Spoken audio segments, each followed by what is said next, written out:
Paimon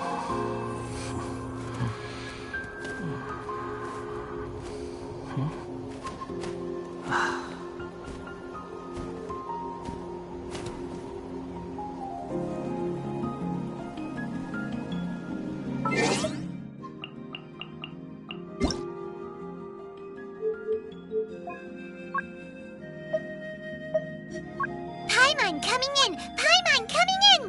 Is this level okay? Can you hear Paimon?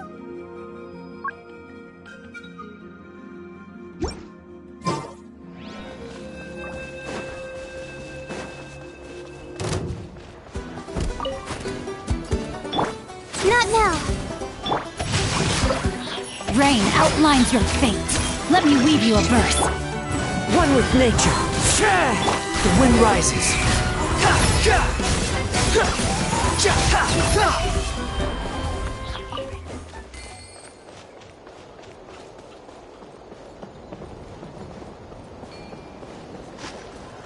Quit following me. Behold!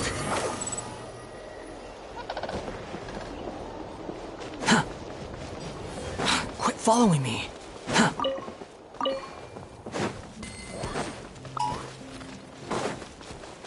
Quit following me.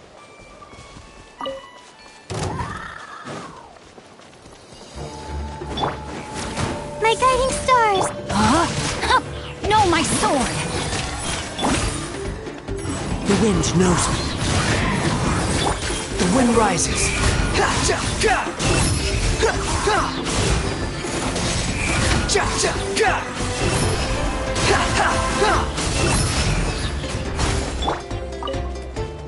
Not now. Rain outlines your fate. Huh? Squall and fury.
Little one. Oh, is someone getting hungry?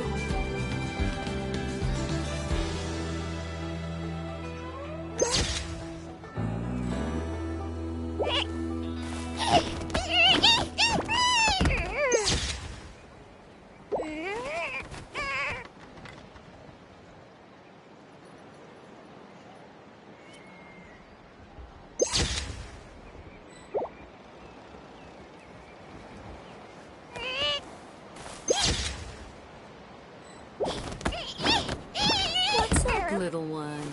Oh, is someone getting hungry?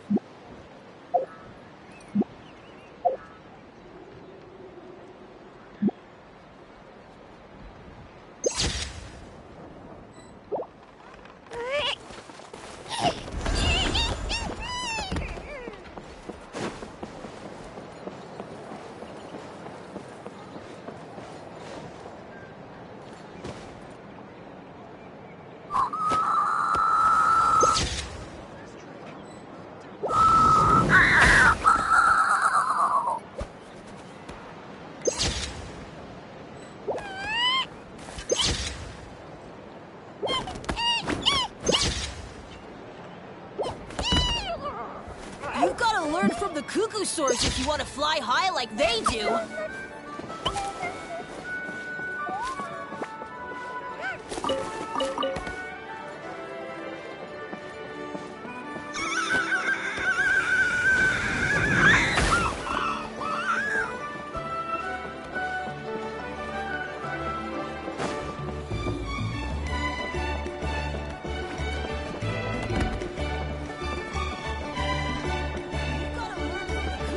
If you want to fly high like they do.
Oh, well, here's hoping you win last place. I haven't sunk so low that As long as you've thought it through, just go for it. No experience required. Come give it a try.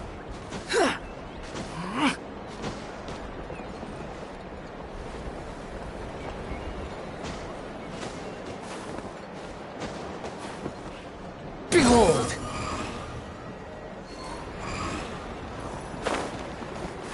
Patience is the key to solving problems.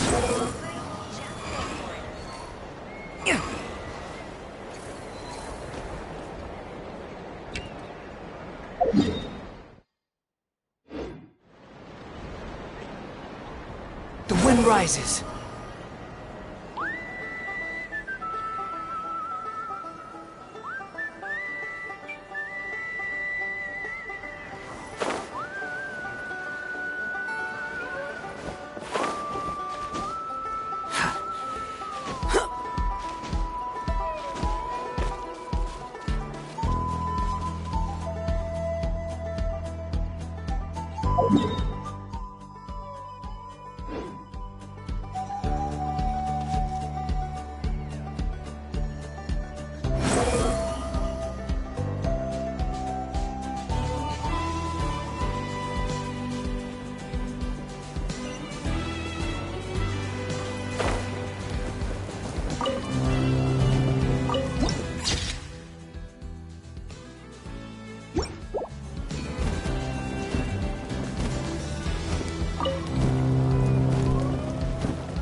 Storm Fury.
Unnecessary.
My guiding stars!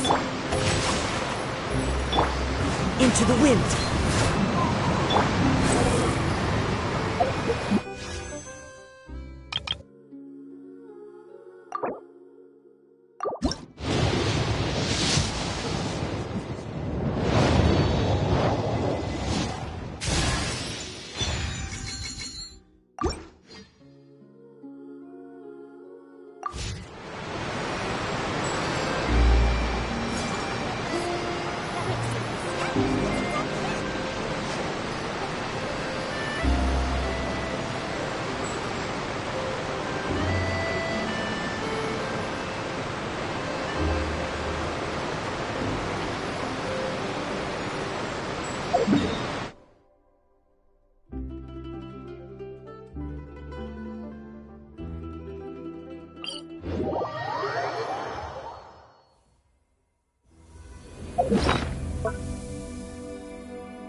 I'll lead the way.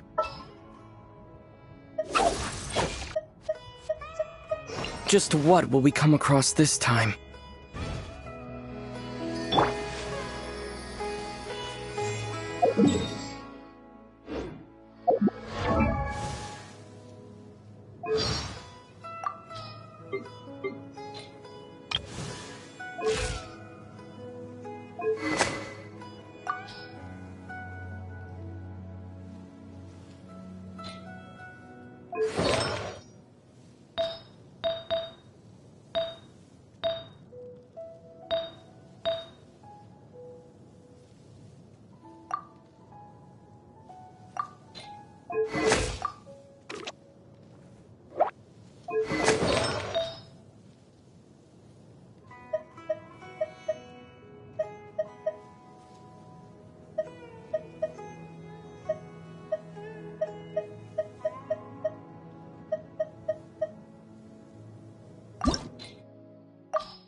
seen our Sumeru friends for a while now.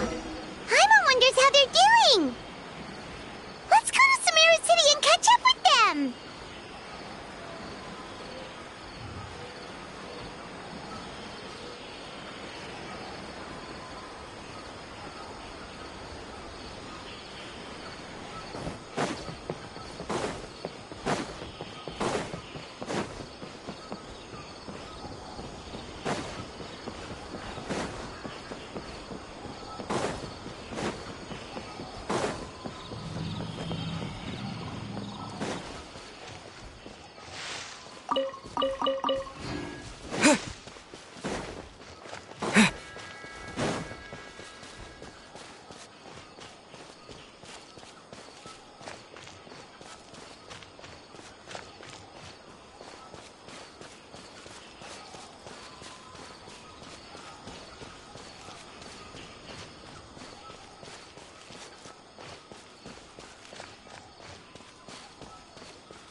No, my sword!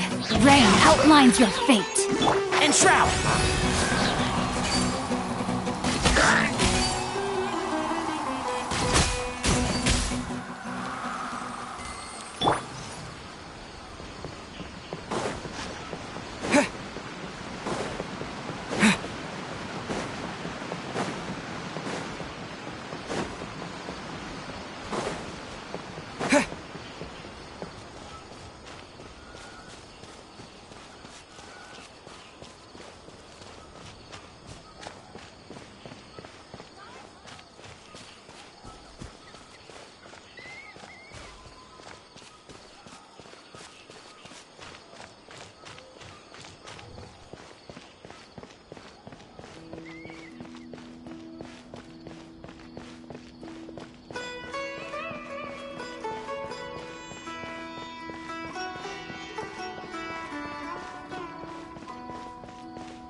Wow, the academia sure is busy during the day.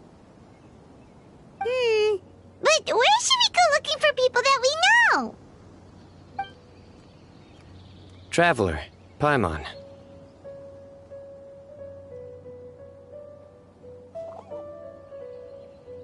Sino! It's been so long since we last saw you!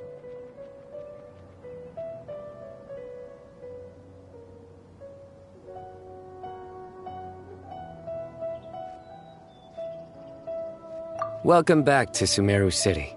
I'm delighted to meet you again. So, what brings you back here?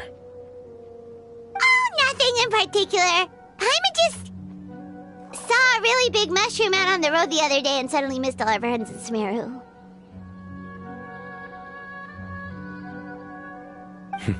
Funnily enough, we were reminiscing about you recently too. It was at a group dinner. I look forward to hearing about your travels. Something tells me we must have a lot to catch up on. Really? You were thinking of us too? What a coincidence! Indeed. Or as I call it, the biryani factor.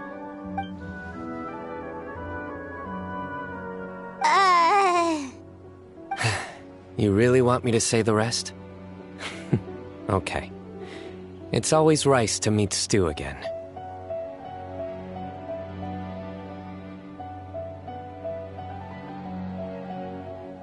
Oh, darn, he said it.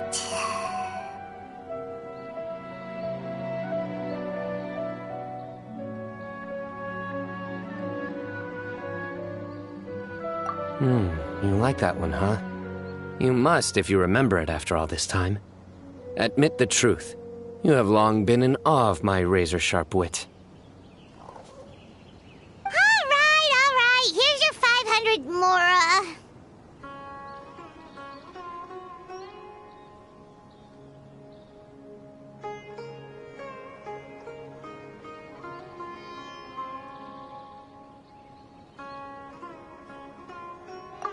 You're exaggerating. It's only 500 Mora. Hey, 500 Mora is still a lot of snacks to Paimon. All right. I'll treat you to some desserts later. Anyway, I'm actually investigating a case right now. My mind is focused on work, which is why I didn't complete the joke at first. A case? What happened? Nothing major. But after finding out who was involved, I decided, on reflection, to handle this one myself. Need any help? We only came here to hang out, so we've got the time. You may as well take us with you, and then when you're done, we can, Such enthusiasm. Are you worried I'll forget about treating you to some sweets if you're not around to remind me? What? No! Alright, was it really that obvious? Obvious enough. Still, it's a fine idea. You are the heroes of Sumeru. It makes perfect sense to work together. All right, follow me.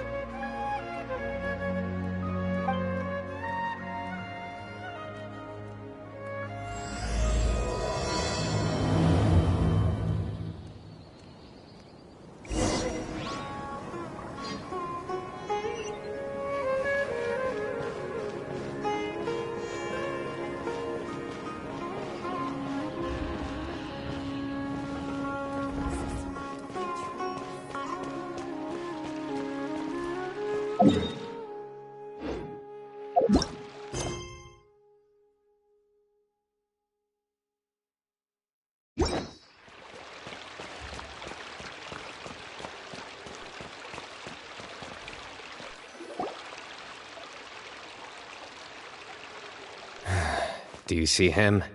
The old man flailing around? Oh, is he the one you wanted to talk to about the case? Correct. His name is Cyrus, a former Spontamod sage. He taught both me and Lisa. Huh? Sino's teacher is in trouble? It's ridiculous. I'm just an old man who enjoys a spot of gardening, shopping, and wine. What sort of person targets an old retiree? Professor, I've brought some friends.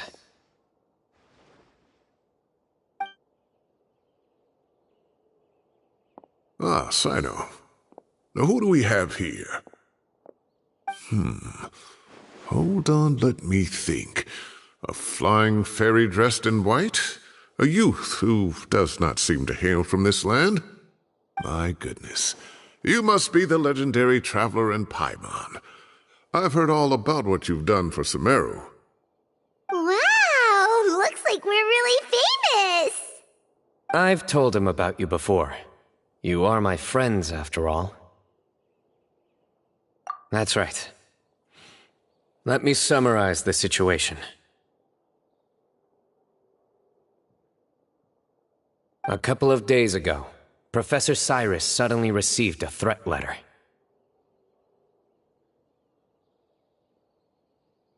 A threat letter? Exactly. Who sends a threat letter to an old man like me, for goodness sake?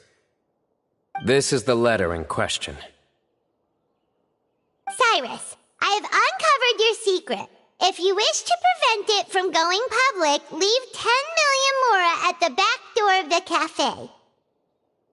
Secondly, don't come looking for me. You'll never find me. But I will always be watching you and all of your secrets. Finally, if you dare to report this to the Matra, there will be consequences. Wow, they sure didn't mince their words. Clearly, this person must be desperate for Mora. 10 million Mora, what a joke. I'm just a single retiree with nothing to my name beyond the tomatoes in my garden. Where do people think I'm hiding 10 million Mora, huh? And my tomatoes? There were no witnesses, so currently the letter is all we've got. So, Traveler, Paimon, let's put our heads together. Paimon's ready too! All right, take a look. Do you see anything suspicious?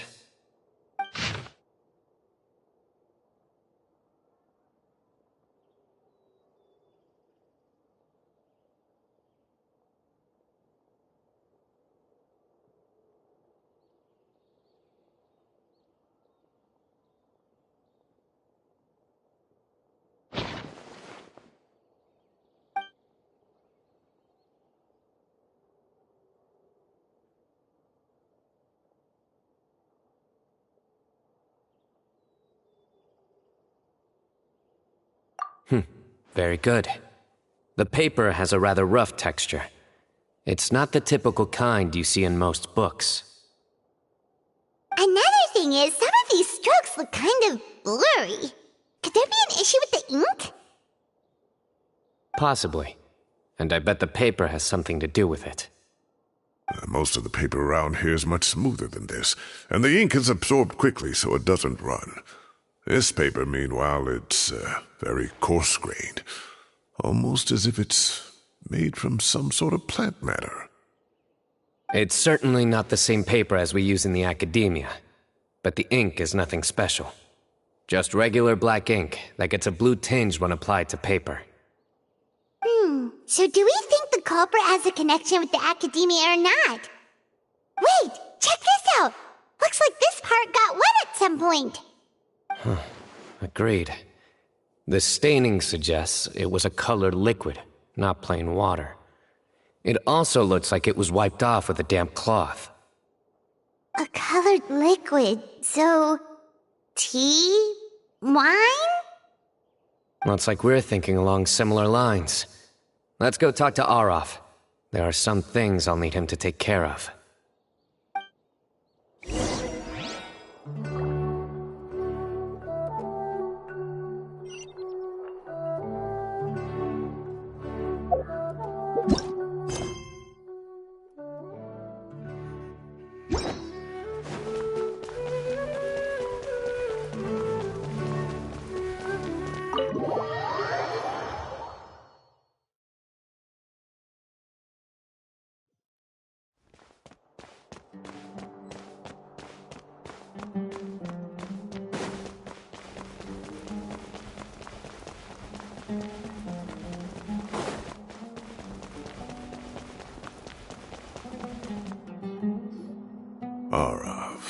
Arav.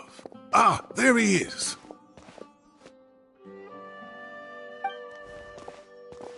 Mahamatra Sino. Sir Cyrus. Ah, and the Traveler and Paimon. It's been a while.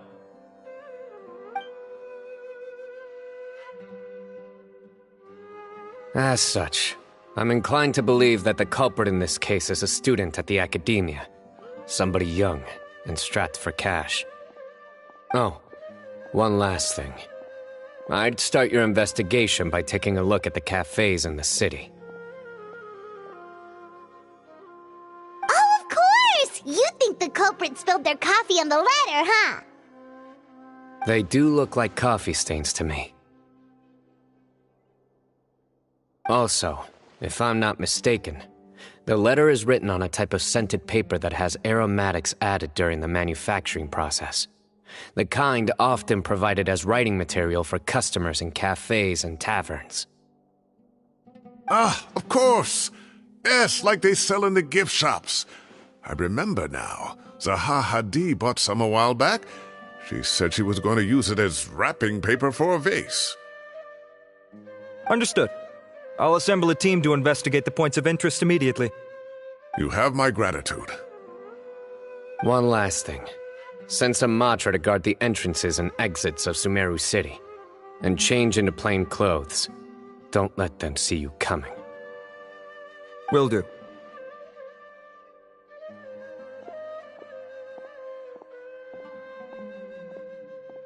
Great thinking, Sino. So, where do we think the culprit's at right now? Yeah, they've probably been lying low at home waiting to see how Cyrus reacts. You're right, Paimon. Really? Which part? The culprit's approach.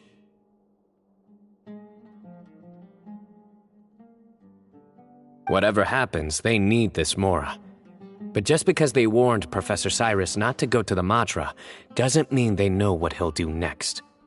So, like you said, they need to wait and see. And crucially, the culprit said they'd be watching the professor's every move. Huh? Wait, are you saying...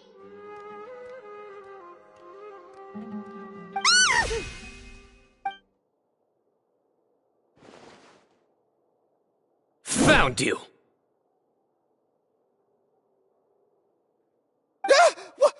What are you doing?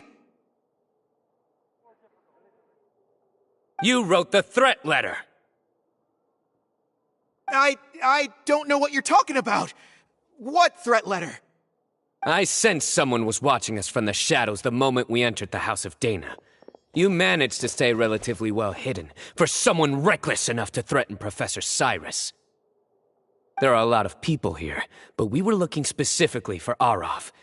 Whoever followed us the whole way was likely to be the culprit. I was just listening in, that's all.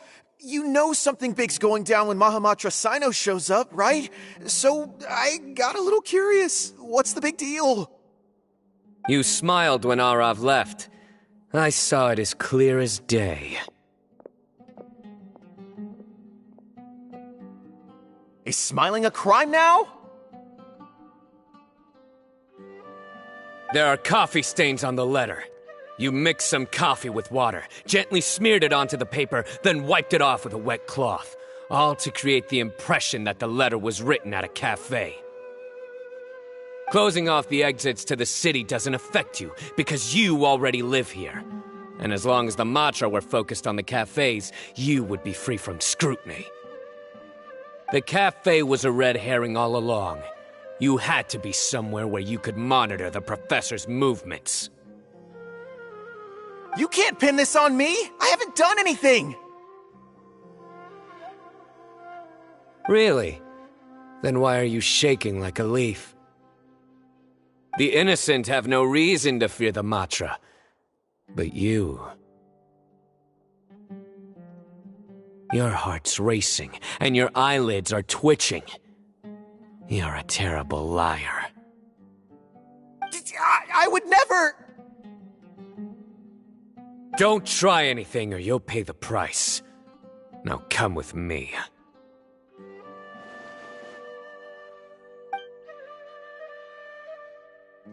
Well, that was over quickly. Sino already caught the guy. You're telling me. One minute I go out for a quick smoke, the next minute I see Arav already on his way back to meet up with Sino. Looked like a young guy, too. Couldn't have been much more than 30. But after what he's done, I'm afraid he's ruined his whole future. Everyone, it's all over. Gosh, that was so fast! The culprit's name is Uraka, a 16-year-old student in the Rataoish Darshan. Huh? 16?! Cyrus thought he looked 30-something! We checked his records. He's 16, a third-year student. But he looks so old. Yeah, seriously! Foolish child. He's too young for the criminal life. What the devil drove him down this path? We questioned the culprit regarding his motives. Oh, just spit it out. Nothing can surprise me at this point. Very well. It's our understanding that Uraka is a mediocre student who has been underperforming in his classes. He started taking extra tutoring to improve his grades, but developed a gambling habit around the same time and lost a lot of mora. Down on his luck, he went to the tavern for a drink and overheard some people chatting about Sir Cyrus's comfortable retirement. They mentioned that he's always arguing about his tomato plants with some old woman on the street. Some old woman on the street? Goodness gracious, has that rascal attended a single one of his classes? That old woman is Kasharwar's very own professor, Zaha Hadi. How can he not know who Zaha Hadi is? Is this going somewhere? Oh, right, yes. So another thing. We don't just argue about tomato plants. And what are they trying to insinuate by comfortable retirement? A man grows a few vegetables and suddenly he's living a life of luxury? Maybe it's more the fact that you have the time to grow vegetables in the first place. Uraka mentioned he'd heard a rumor, alleging that Sir Cyrus illegally obtained a large sum of money from the desert before retiring, and kept it for himself instead of reporting it to the academia. Uraka believes this money to be the reason why Sir Cyrus hasn't kept up with any academic research or other projects since his retirement. And given your advanced age, he thought you'd be an easy target to blackmail. Oh, Uraka. I'm at a loss for words. I'm so angry I don't know where to start. People make up rumors all the time. I am quite confident that Professor Cyrus has never embezzled a mora in his life. Arav, you'll have to find some excuse to interrogate Uraka again later. I need you to deliver a few firm fistfuls to him on my behalf. I completely understand how you feel, Sir Cyrus, but I'm afraid that course of action goes against the Matra's principles. Professor, there's no need to be childish about this. Oh, come on. I was clearly joking.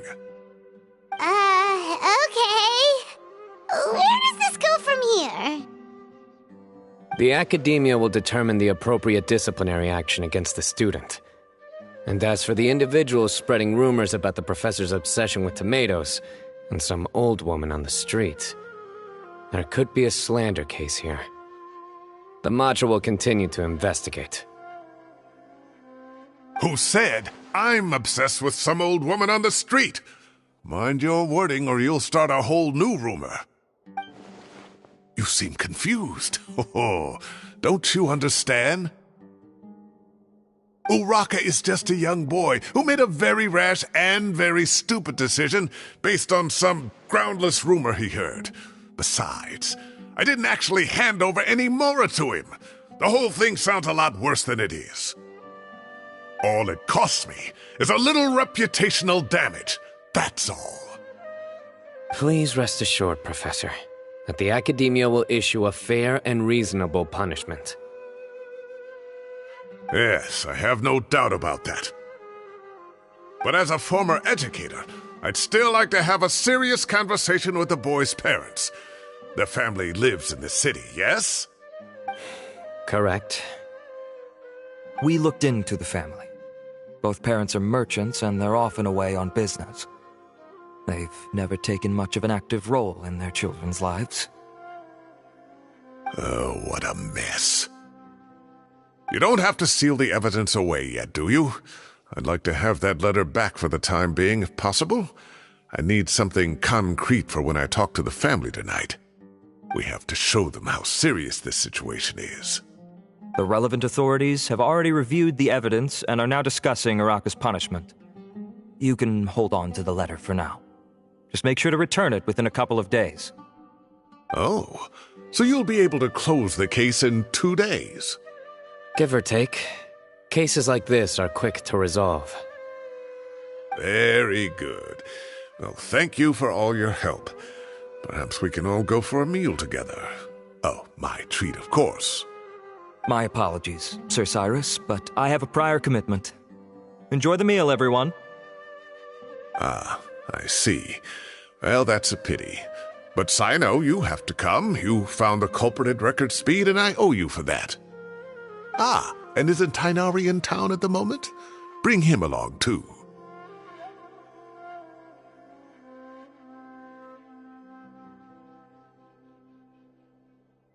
Wait, you mean Tainari's in the city? He is. Tainari's master, Sir Nephis, called him and Kale to the Academia to help out on a project. They should be at Nephis's office at this hour. Though I must say, I'm surprised you're extending an invitation to Tainari. Did you do something to offend Sir Nephis? Don't be outrageous. Nephis offends me all the time. It's never the other way around. Anyway, hurry up and fetch Tainari. I'll head over to the tavern with the Traveler and Paimon. See you there. Go on now. Don't keep us waiting.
Not to brag, but we never had problems like this at Ratawa Hist back when I was still teaching. And if you don't want to take my word for it, you can ask them. They were students at the time. They'll tell you what it was like, won't they?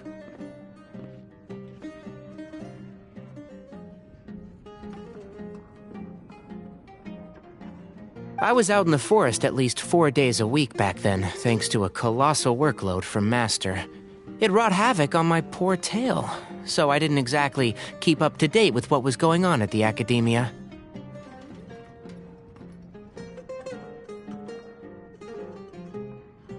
Most of what I know, I heard from Sino after the fact.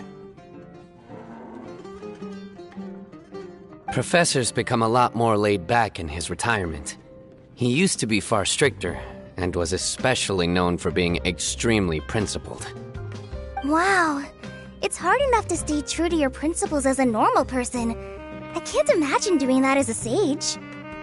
It's a pity Kale wasn't around at the time.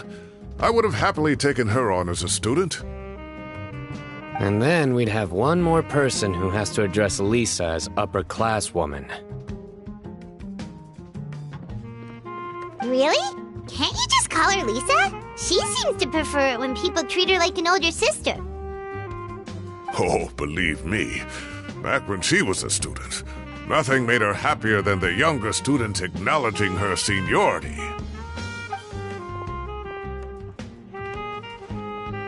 Whoa, more food? Are you sure about this? We don't want to take advantage. Oh, don't worry about it.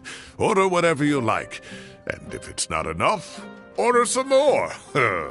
After all your help today, treating you to dinner is the least I can do. I thought I heard some familiar voices. Ah, and Sir Cyrus is here as well.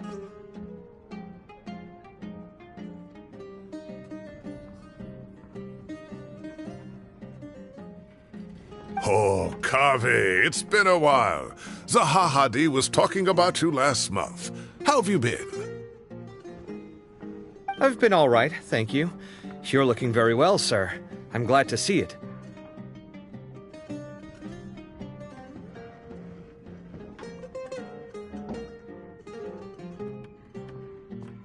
Have you eaten yet?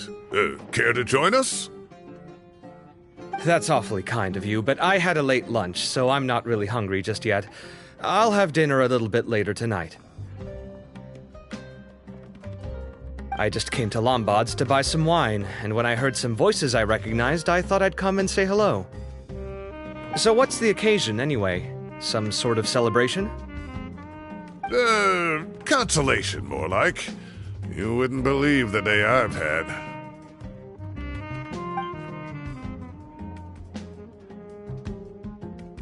Sounds like things have really gone downhill since I was there. My whole time as a student, I've never heard of anything remotely like that. I can't believe how young the guy is. Oh, what are his parents going to think?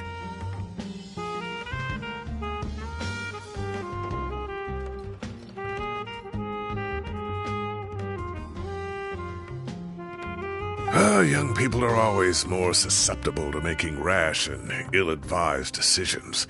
Their minds are still developing. It's just an unfortunate fact of life. But still, this boy has some nerve. Just look at what he wrote. Oh, it makes my blood boil. Wow, yeah. Jeez. I will always be watching you and all of your secrets. And then he just followed you into the house of Dana? If this were my son, oh, he'd get the scolding of a lifetime. Oh. Luckily, I'm also an extremely principled person. Kaveh! Your order's ready, sir! Coming! I'll have to get going. Have a nice evening, everyone. I'll catch you all another time. Okay, bye-bye!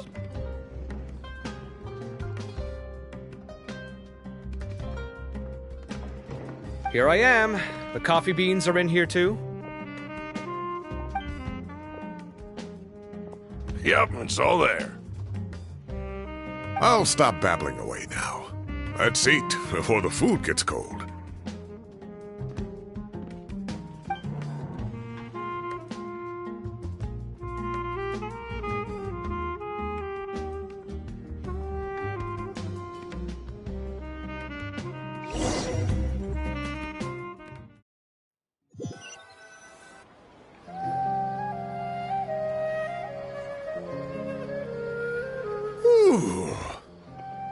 Oh, too tasty.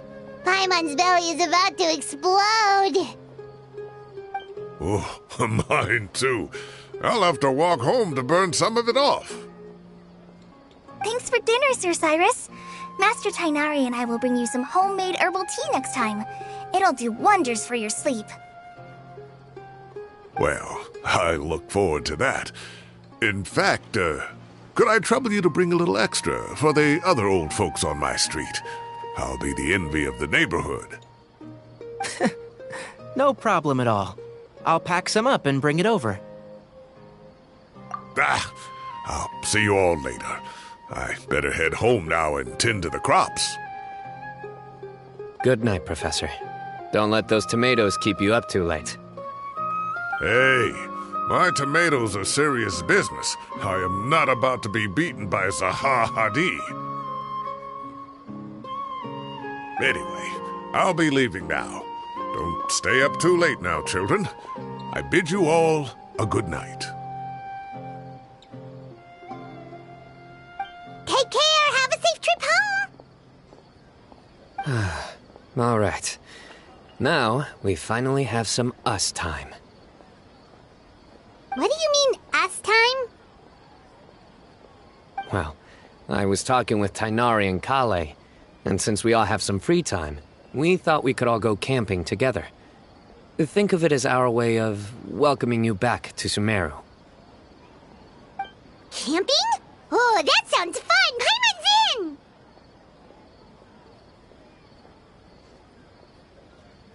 in! Right? It's been so long since we did something fun together. I can't wait! Everyone, let's meet tomorrow afternoon at the riverbank to the southeast of Gandharvaville. No need to bring anything. We've already packed everything for the trip. Just bring your delightful selves and prepare to have some fun. You got it! We'll be there! Great. Then we'll see you tomorrow.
Time to set off! Let's head to the southeast of Gandharvaville and meet up with the others!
climate is far more pleasant than that of the desert.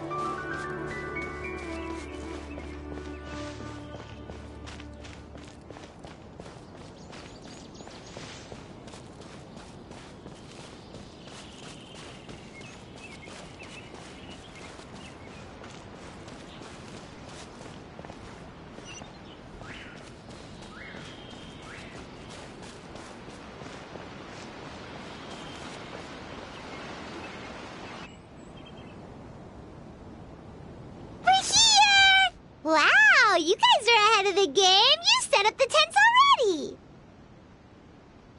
I'd say we're right about on schedule, actually. We were aiming to have them set up before you arrived.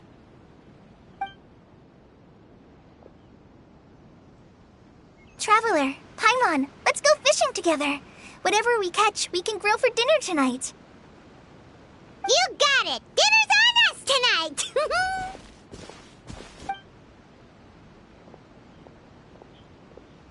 I hope I can contribute too. The other forest watchers gave me some fishing tips a little while ago. I'm really looking forward to giving them a try.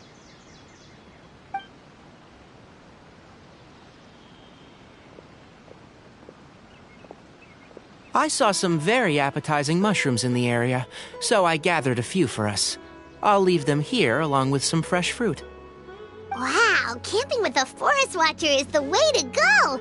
They think of everything. And even if they don't, they can improvise. This is true. I don't think I've ever had a single rough day in this forest. So, how has everything been going for you? Well, there's been some high points and low points, but we've had some unforgettable experiences along the way. I see. Oh, in that case, you should try a valberry. I bought some from the market this morning. A valuable suggestion. Just don't bury your feelings using food. All I wanted was to recommend something bittersweet. Oh, I have a sudden craving for fruit tea. I'm gonna go fetch some stuff. Bye!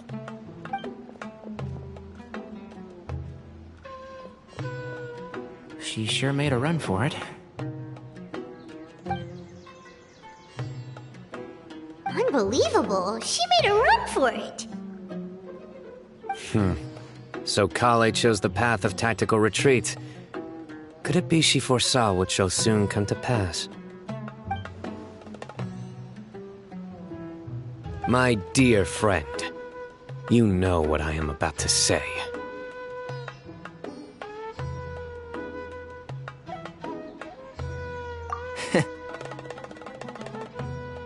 Excellent! A kindred spirit. A great warrior can sense when a duel is nigh.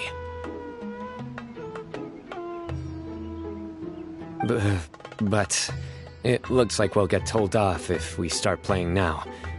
Let's enjoy the nature for a while longer.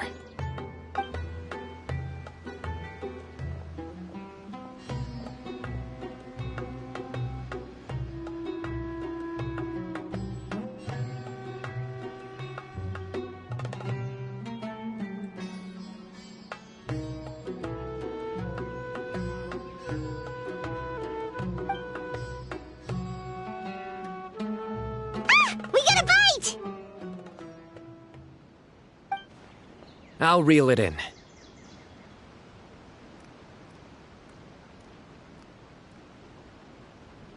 Firewood, spices, snacks, and drinks. Everything's ready. Once Kale gets back, we can light up the fire and start grilling.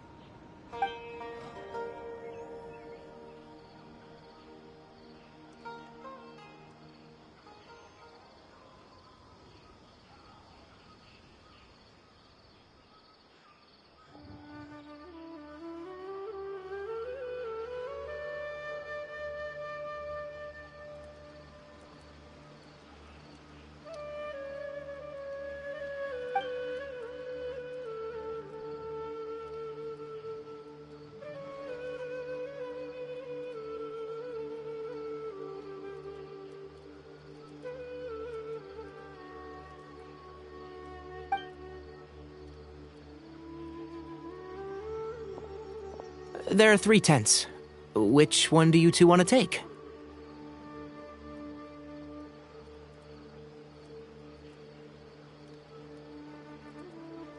How about the one on the left? Well, Paimon just thinks the ambiance here is a little better.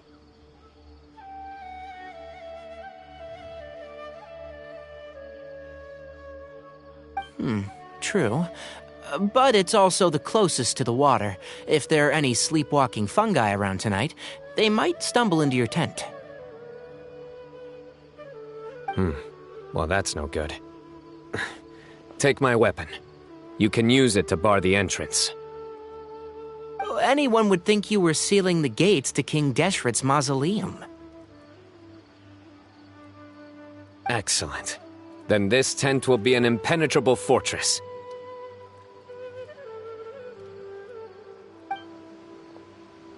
I'm back! How's your appetites? Ready for the barbecue?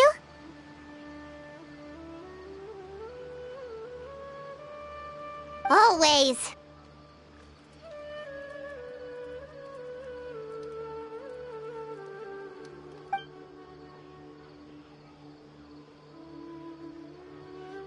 Oh, it smells so good. Paimon's drooling. Someone sure is desperate to eat. I think it's time to add the seasoning. How do you like your skewers? Well done? Medium? Rare? Wait, what? Isn't that just for steaks?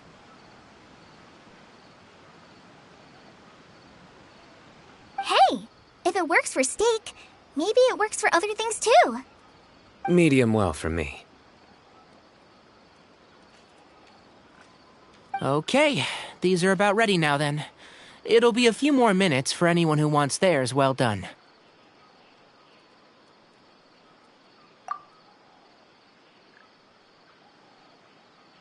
Oh, that was so delicious. If Paimon's stomach had space, she'd eat 3 more skewers. I ate a lot too. Here comes the food coma. If you're tired, then go rest. You must be getting sleepy too, Paimon. Why don't you guys head to your tents? Sino and I will clean up. Tonight I show you mercy. Our sacred duel will take place another day.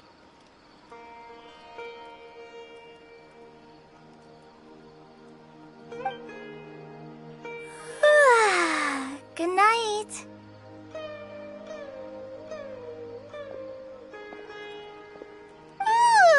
Paimon's struggling to keep her eyes open.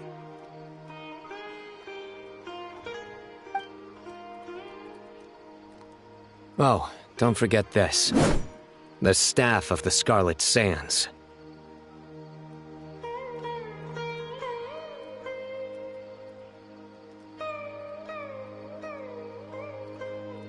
Wait, you were actually being serious about that?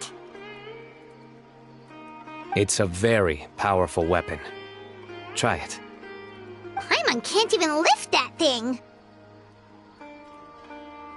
Fair enough. You sure you don't want it? Yeah, Paimon's sure. We'll be fine. And even if we do get an uninvited guest in the night, Paimon will be here to take care of the traveler.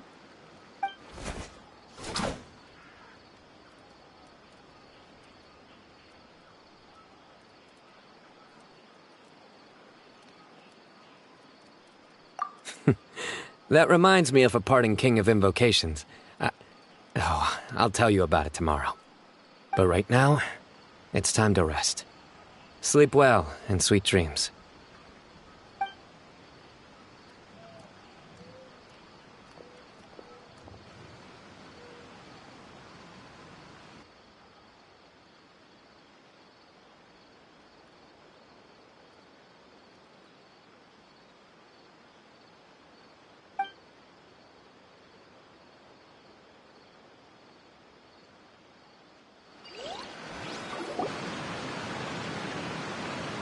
I think they should all be here. Traveler? Paimon? Are you in there? Could you come outside for a sec?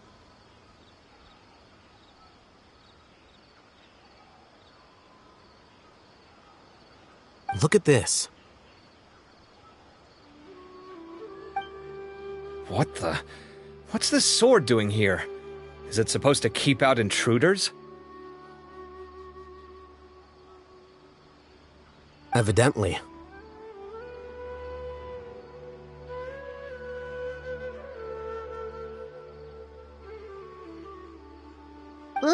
Huh? Who is it?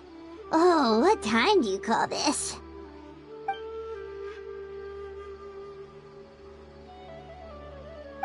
Paimon's gonna take out the sword! Yeah!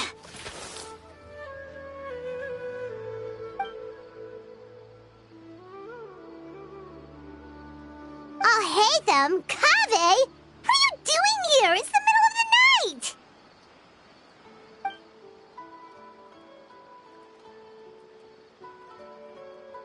Sorry to wake you up at this hour of the night, but we've got a situation on our hands. Let's get dressed and talk about it outside.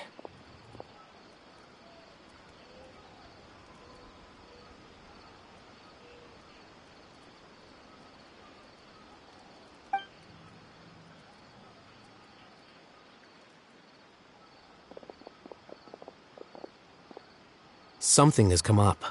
And since it pertains to Cyrus and Cyno, I deemed it essential to inform you all. Whoa, back up. Let's start from the beginning.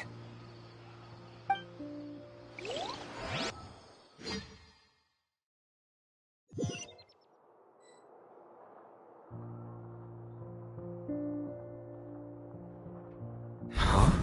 Where'd the wine cups go? I could have sworn I left them here after I washed them. Ah, there they are. I'll have a cup too. Can you see if the cookies are still on the table?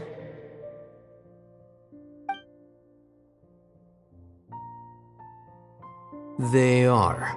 And so are the fruits. Oh, this is so bland. I should have gotten a few bottles of what Cyno's group was drinking last night. Do tell. What were they drinking? Oh, right, I forgot to mention. So, I ran into Cyrus yesterday evening when I went to the tavern to pick up some things. He was hosting a dinner for Cyno, Tighnari, Kale, and the Traveler and Paimon. Anyway, they got a bottle of Lombard's new vintage for the table. At least, I think that's what it was. It looked pretty good. Sounds like they're all tangled up in this. You know what it's about, right? 16-year-old kid tried to extort Cyrus. He was asking for 10 million mora. I heard some people talking about it on the streets, yes. Didn't take them long to catch the culprit. The sages are probably dealing with the case by now. I wonder what Sir Nephis and the others will make of it. Oh, Cyrus showed me the extortion letter, too. It was crudely written, but the paper had this beautiful pattern on it that I've never seen before. Really caught my eye. Give me a sec, I'll sketch it out for you.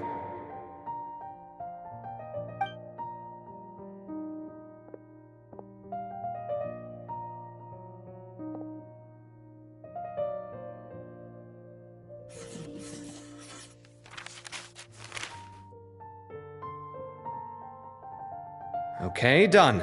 Take a look. You see what I mean?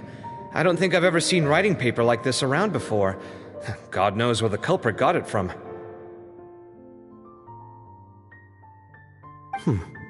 Interesting. These are all motifs associated with the tribes of the desert. What? Really? Take this, for instance. Looks like an outline of a spire, similar to the kind found on some ancient palaces. And the crisscrossing and mirroring here. I recognize that too.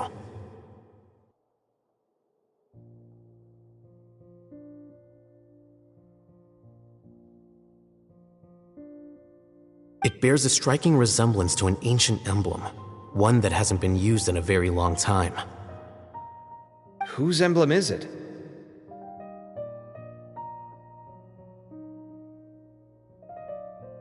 It's the emblem of the Temple of Silence.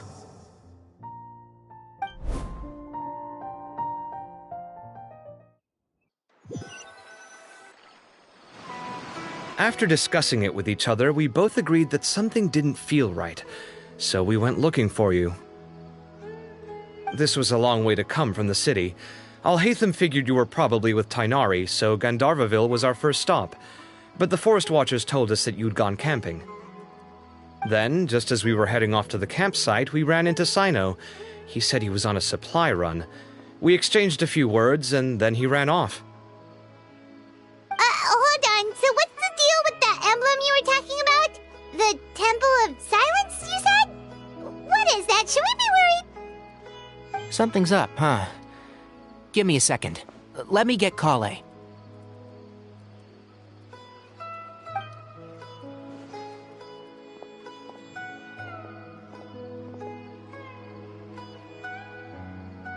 So you've never heard of the Temple of Silence? Well, to put it simply, it's an organization that has existed in Sumeru for over 1,000 years. These days, you can find a Temple of Silence office in the academia. Theoretically, it's responsible for the custody and disposal of information and documents not fit for public dissemination.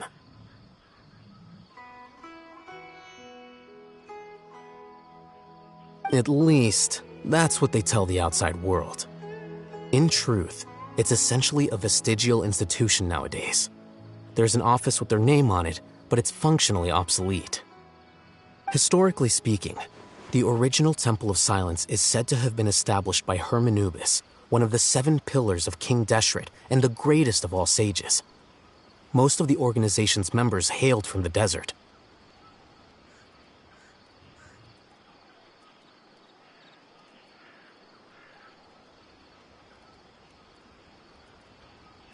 By contrast, none of the Academia Temple's current members are from the desert region, nor do they use any symbols connected with the desert folk. So the Temple of Silence at the Academia is just a fake? Wow. It's possible. The real question is, why? My guess is they're covering something up. So, how do you know all this? Sounds like some pretty top secret stuff. Did you forget? He did a stint as acting Grand Sage, and kept the pay raise even after he resigned. Oh, yeah! Paimon did totally forget about that. So you took the chance to read all the top secret documents while you were acting Grand Sage, huh? If you're asking me whether I familiarized myself with the documentation in my office, I would respond that that's a perfectly normal part of any job. So much about this doesn't make sense. Why did the emblem of the Temple of Silence appear on a threat letter from an Academia student to Cyrus?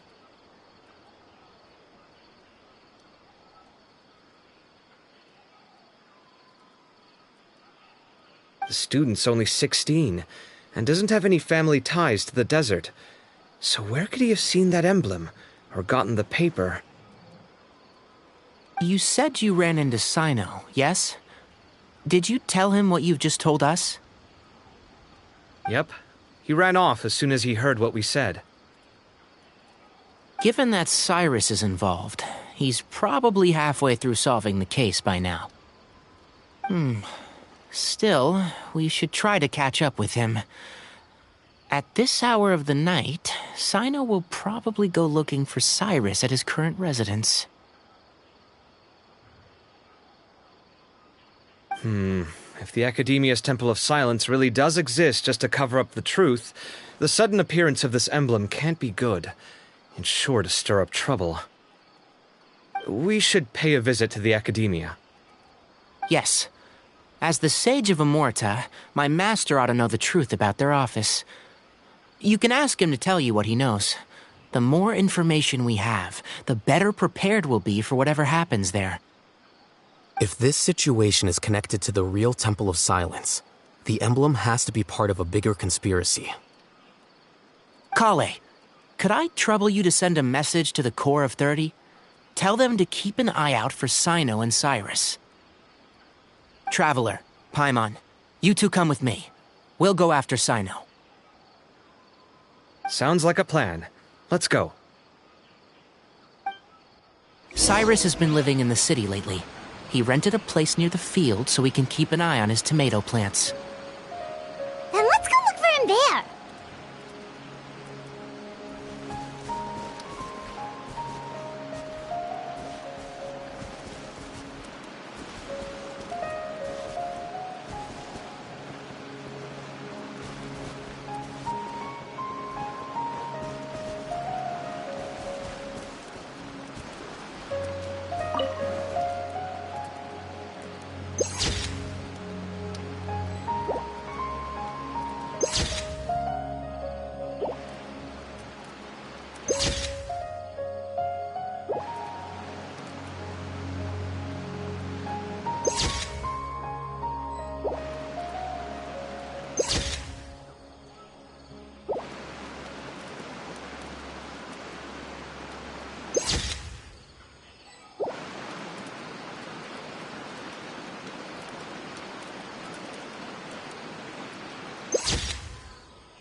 Here we are. This is the place. We might be too late. Looks like nobody's home.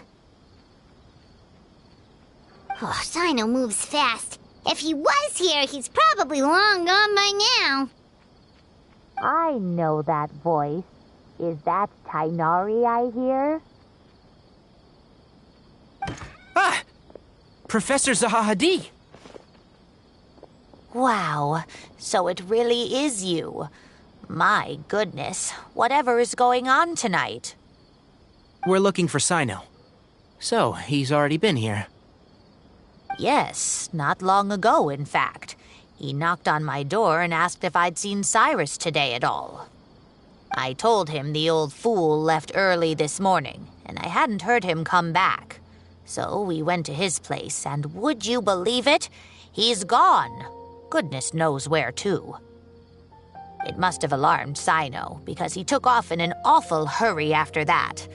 He never did explain what this was all about. How serious is it? Well, if Cyrus isn't at home... Oh, it sure doesn't sound good. Professor, did you hear that a student recently tried to extort Cyrus? Why, yes. When I left the house that day, I noticed he was watering his flowers in the field in complete silence. He had a piece of paper clutched in his hand, and he looked lost in thought. I could tell something was troubling him, but he wouldn't tell me what it was. If Sino hadn't happened to visit him that day, he'd probably still be holding on to that thing. After seeing the letter, Sino told him to contact the Corps of 30, but Cyrus was very reluctant. He claimed it would only damage his reputation. Eventually, he relented, after much persuasion from Sino. Huh? Cyrus didn't want to report it? Well, that's strange. When we saw him, he seemed pretty okay with the idea of the kid getting his just desserts. As a former sage, it's possible Cyrus still has enemies at the Academia. That's why Sino was so insistent that he report the matter to the authorities. I was there while they were going back and forth over it. So Cyrus initially hoped to stop this from going public. But why?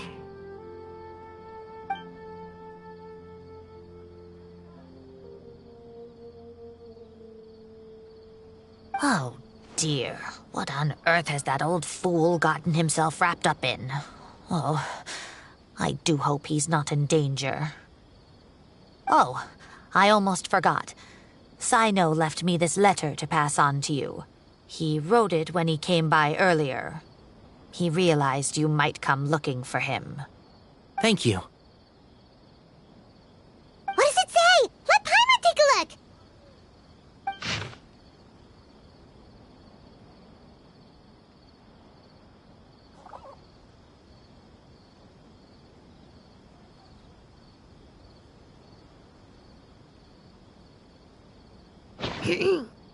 My friends, this is a rather complicated state of affair. Unfortunately, I cannot disclose more than that.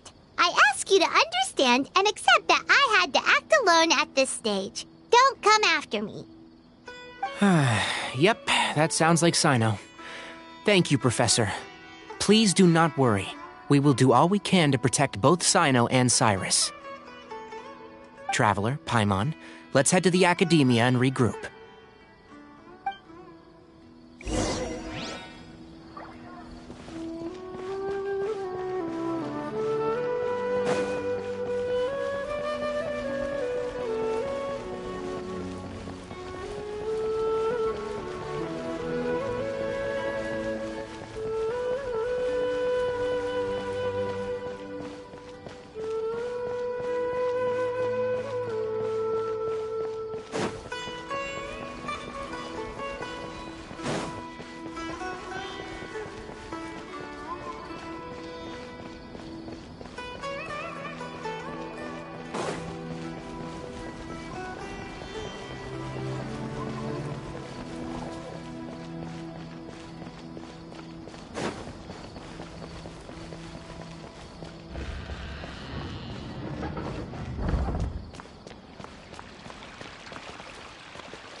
You're here?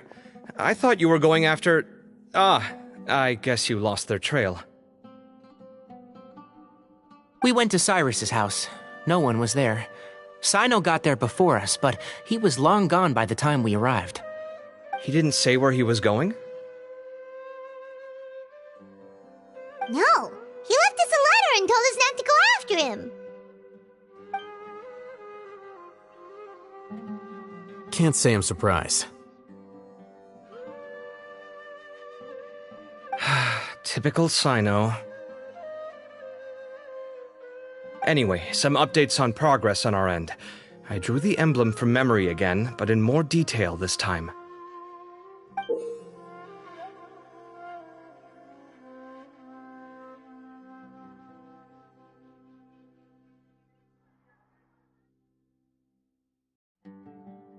I checked some ancient texts for a similar design. The one I found was a little blurry, but the similarities in the general form and certain details were clear enough to confirm a match. Yeah, and we're lucky we found anything at all. It turns out the emblem was all but lost to history. We scoured the entire Academia collection, and that book was the only one with a record of the motif. Meanwhile, Arav managed to get Uraka to disclose his source. The one who told him about Cyrus's embezzled funds was a young man from the desert. According to Uraka, he had a striking presence and was well educated. Apparently, the two met in the tavern over a game of cards. The guy claimed to be in the city for business as part of a merchant caravan. Uraka was intrigued when he heard what his new acquaintance had to say and brought up the idea of extorting Cyrus for Mora. The guy encouraged him to go ahead with it, then handed him some pen and paper to write the letter. I see. So it could be that this person planted the paper intentionally. So, how do we find this guy? Did Uraka say where he is? He doesn't know. He claims not to have seen him since that day in the tavern. The man gave him some tips on how to carry out the extortion, but from then on, Uraka was acting alone.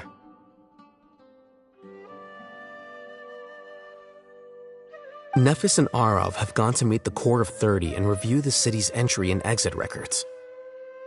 Also, Nephis admitted that the Temple of Silence in the Academia is just a facade.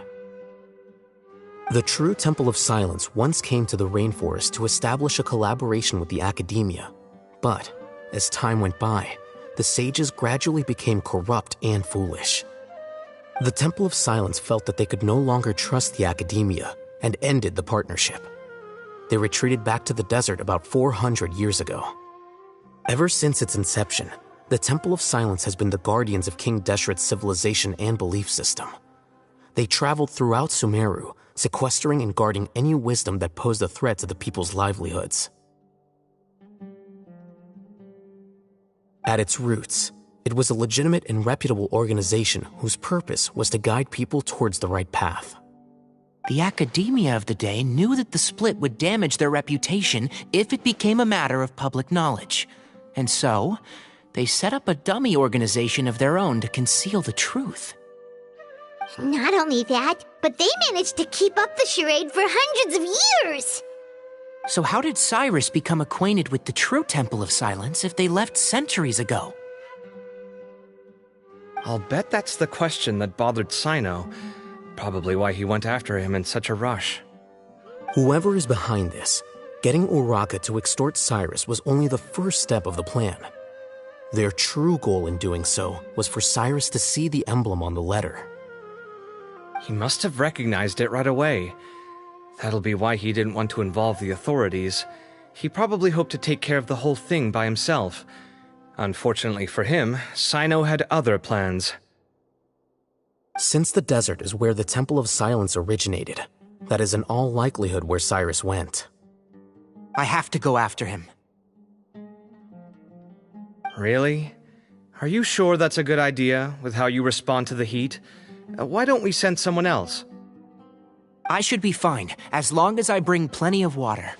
Besides, I just can't shake this ominous feeling that if we don't catch up to them soon... Everyone, I have news from the Corps of 30. Master! Oh, so that's Nafis, Tainari's master? Oh, we're finally getting to meet him in person! It's a pleasure to meet you, Traveler in Paimon. Several independent eyewitnesses have reported seeing Cyrus and Mahamatra Sino leaving the city at different times. Both were heading in the direction of Caravan Rebat. I was going to suggest that you join forces with the Corps of 30 in this case. However, as I'm sure you've already heard from Alhaitham and Kaveh, the Temple of Silence is involved. The Academia has made a number of decisions throughout history that I am ashamed to talk about. It may well be that no better choice was available to them, but those actions are nonetheless a stain on our legacy. I won't attempt to make you understand the Academia's perspective. Now is the time for action. I understand where you're coming from, Master. But I'm afraid the situation might be more complicated than we thought.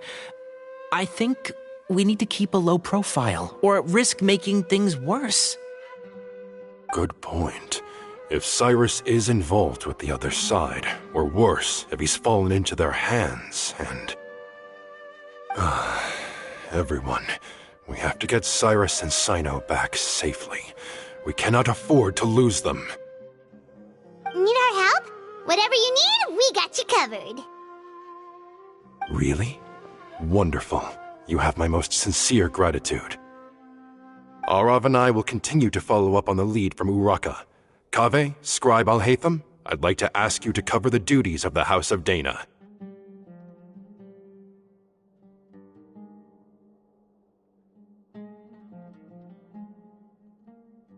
Tainari, you are planning to go into the desert, correct? I am. Kaveh, I'll be okay.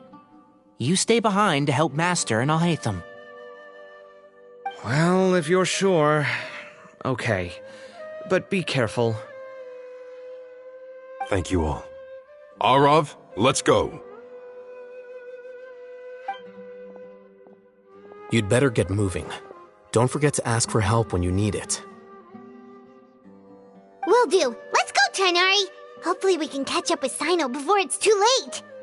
Knowing him, he's probably covered a fair distance already, but we still have a shot. Let's take it.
Okay, we made it to Caravan Ribat. Where should we go next? Maybe we should ask the nearby guards if they've seen anything. Hold on. Look over there. Is that Dia? You sure you want to brave the desert alone? I mean, it's your choice at the end of the day, but still. It's not my first time. I'll be fine. Sino! If you're really going to go through with this, then at least take our advice. When you're packing for your trip, budget for 5 days more than you plan to spend out there. Makes sense. Okay, I'll go get ready.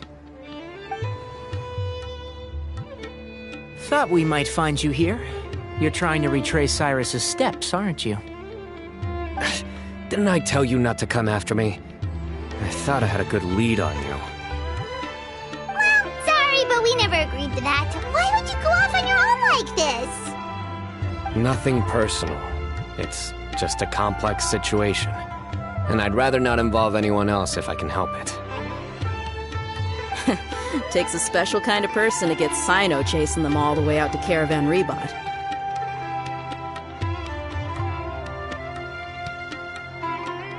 But why so coy today, huh?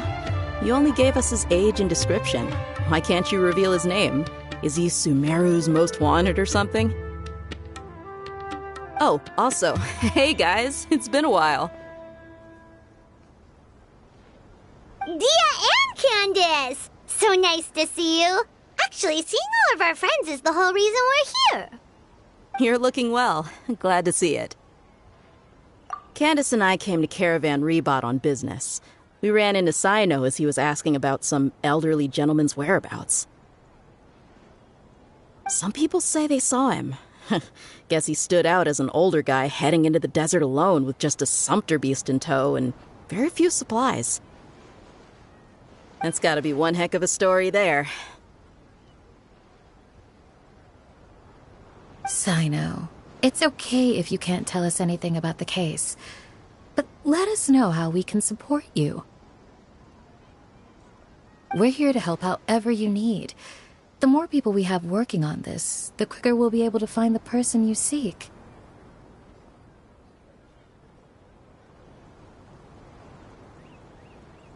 No, it's not that simple.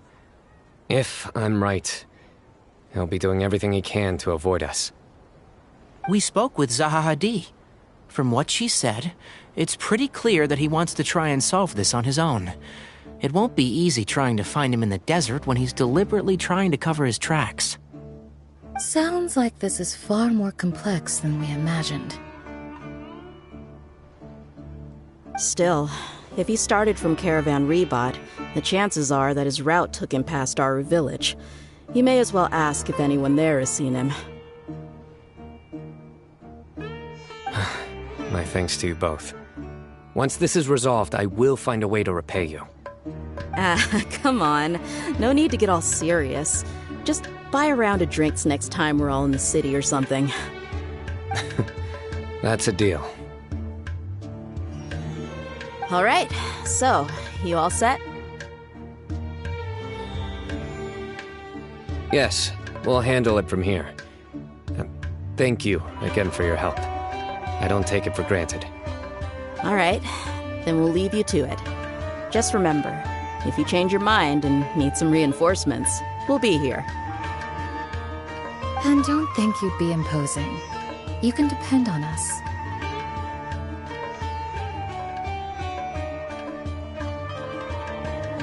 Don't worry, we'll keep him out of trouble.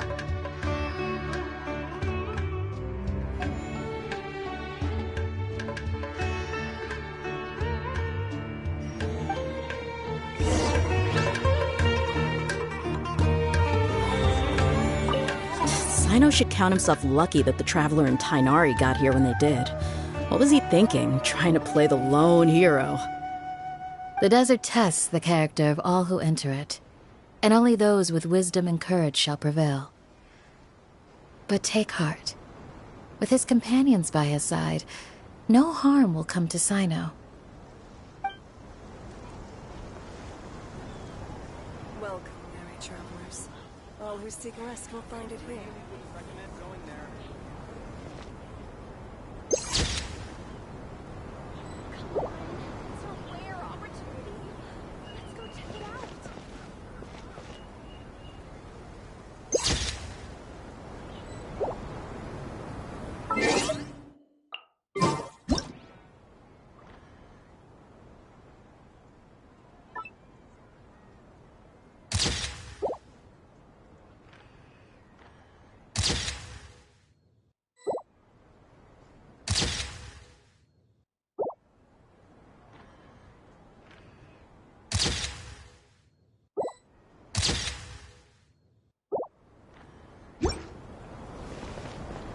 Travelers and visitors, don't miss out!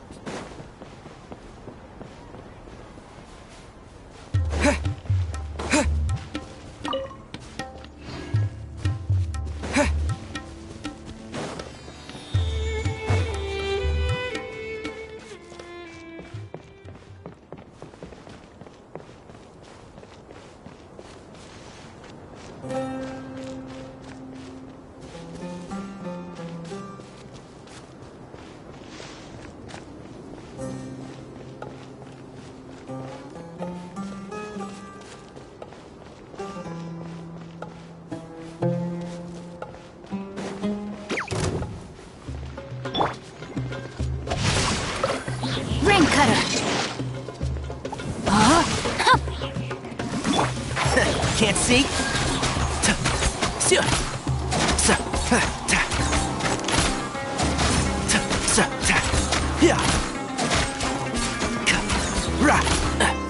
One with the forest.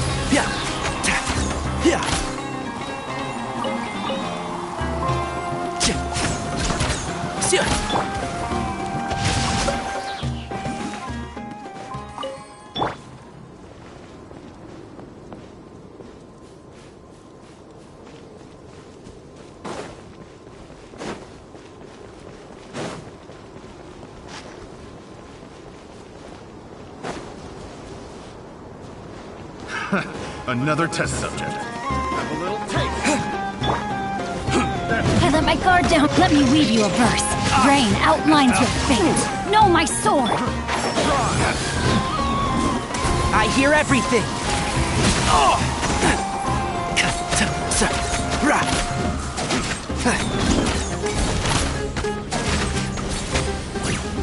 Enshroud! Witness the power of Gugwa. Know my sword. Get with me. Can't see?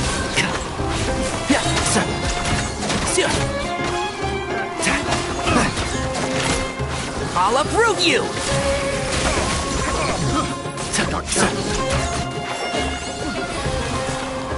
I'll bury you! Rain cutter. Rain outlines your fate.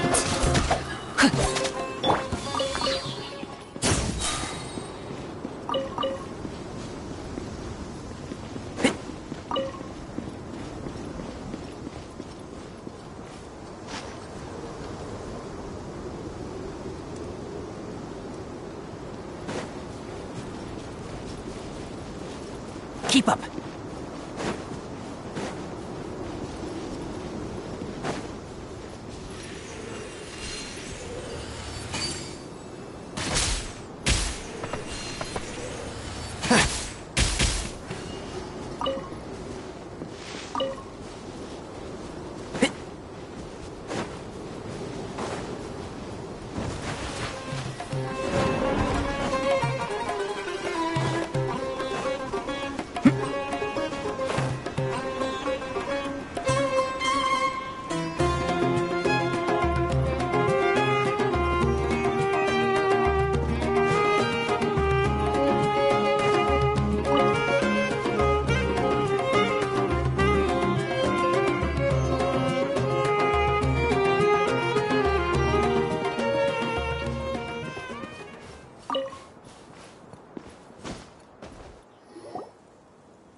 Hold on. There's a few things I'd like to clear up. Go on. So, after you left the campsite, we had a longer talk.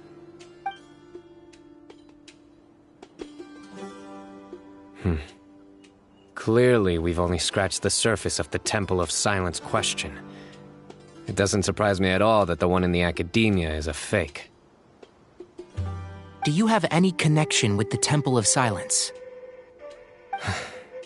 I do. I trust you're all aware of the spirit that gives me my power. Hermanubis, the original founder of the Temple of Silence.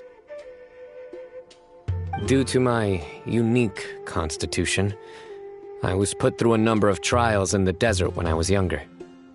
Later, I met the professor, and he brought me to Sumeru City. But my memory of that time is hazy. I can't recall much. It's a good thing that Kaveh noticed the emblem on the letter. Without that, I don't know if we would have connected the dots and realized there was more to this case than mere extortion. I did not recognize that symbol at all. Whether that's because I've never seen it, or because my memory fails me, it's hard to say. Yeah, you're right. Thank goodness for Kaveh, and for Alhaitham's diligence during his time as acting Grand Sage. But Cyrus must have recognized it right away, right? Otherwise, he wouldn't have had any qualms about you reporting it. Oh, maybe his connection to the Temple of Silence goes even deeper than yours. I suspect so too. Professor has never once mentioned the Temple of Silence in conversation. And whenever the conversation turns to Hermanubis and the concept of spirit indwelling, he avoids going into any depth. Well, speaking of avoiding things, you do realize, don't you, now that we've caught up with you, you're stuck with us for the rest of the way. I am aware. And I have accepted it.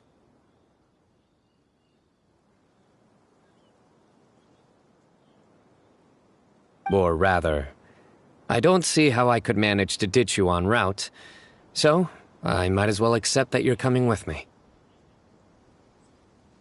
That's right. Fact is, we're coming with you whether you like it or not, so the best option now is to try to look out for each other. Ha! Fair enough. Then at least let me buy you a drink once we're back in the city. Works for me. All right, off we go. Let's start by seeing what the guards here can tell us.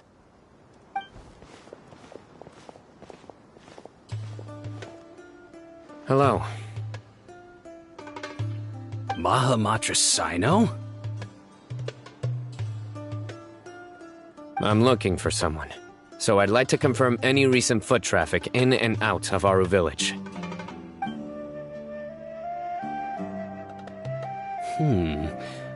A man matching that description passed by Aru Village not too long ago.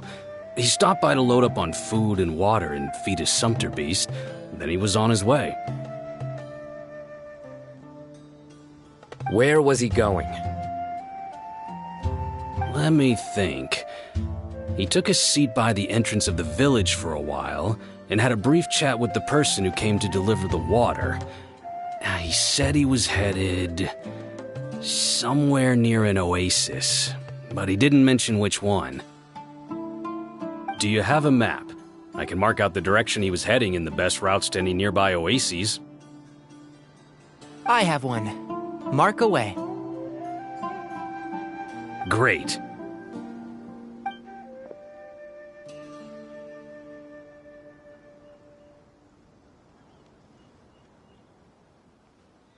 There you go. Thank you so much. You were a great help. You've got a really good memory. You're quite welcome. Just doing my job. Best of luck. I hope you find him soon.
Keep up.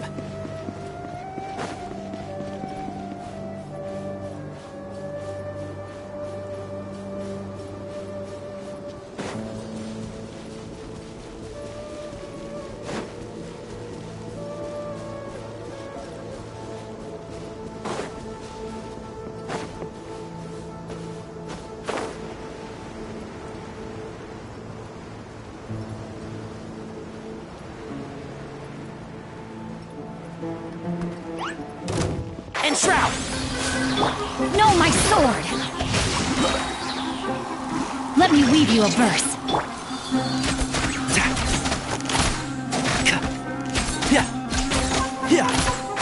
Can't see?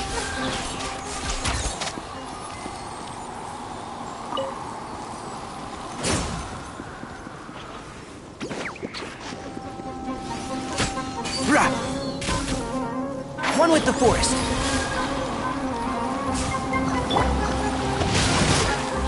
Rain outlines your fate.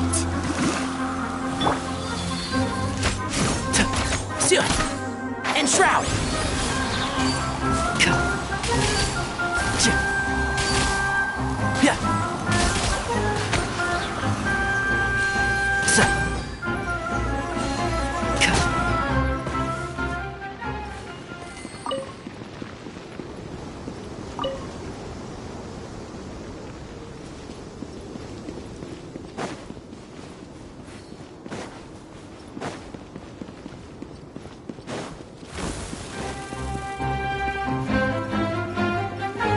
One with the forest. No, my sword! Rain outlines your fate.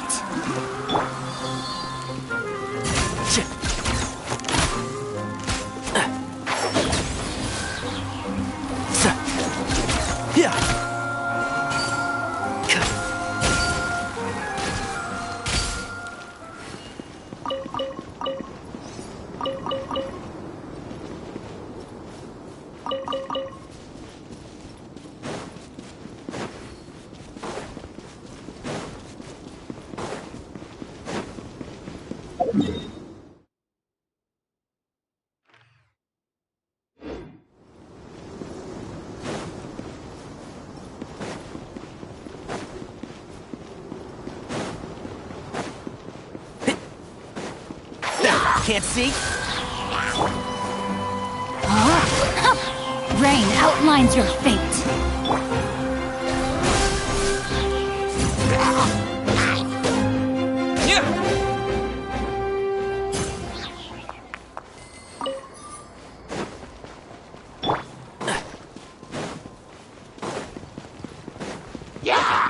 One with the forest.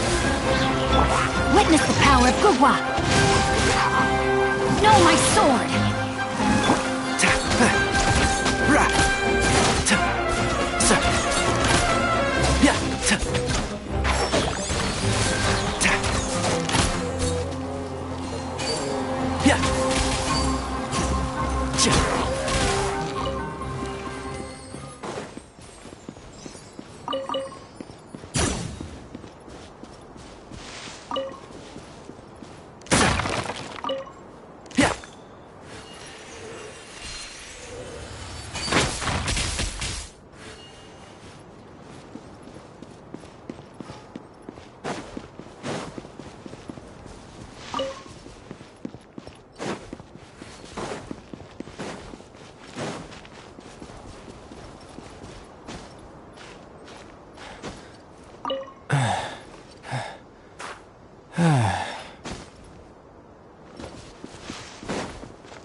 Keep up.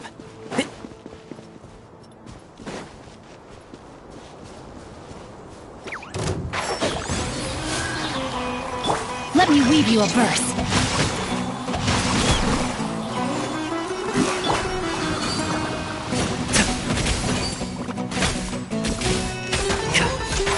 Can't see? I hear everything.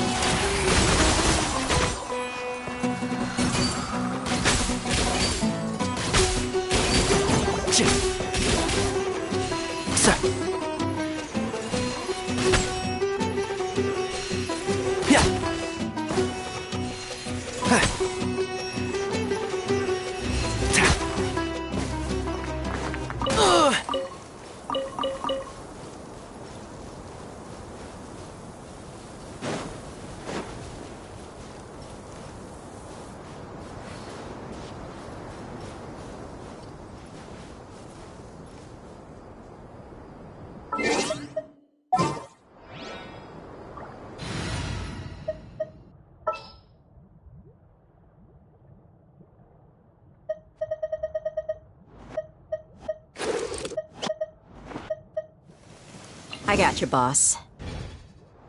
Put it on! I call dibs.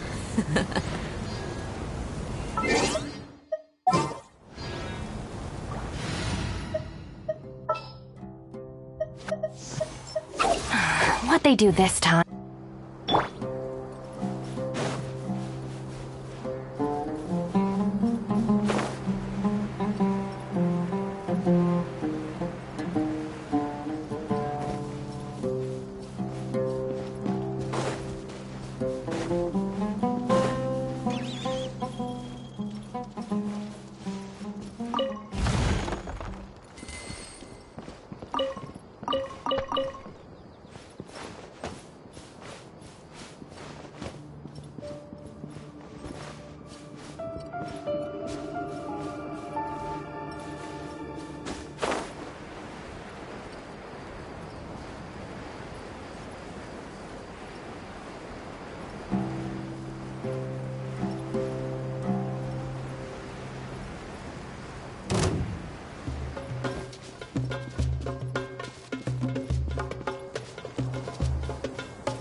Shroud!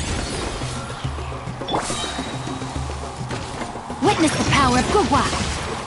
Rain outlines your fate. No more tricks up your sleeve. Where do you think you're going? One with the forest.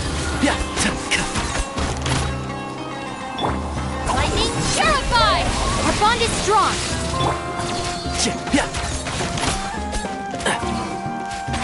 Can't see? Let's nip that in the bud. Where do you think you're going? Rain outlines your fate. Dissipate. I'll be back.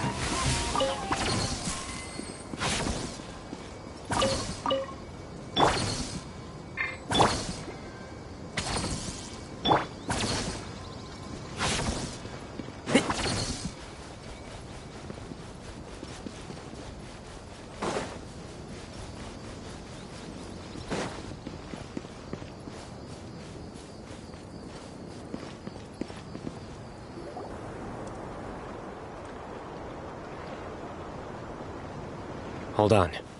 I see some people over there. Do you think it's safe to ask them what they know?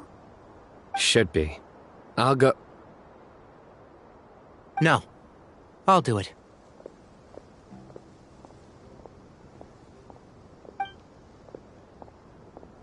Huh? Why can't Sino go talk to them? What difference does it make? Given my background, appearance, and the way I dress, I might not be the most welcome visitor here.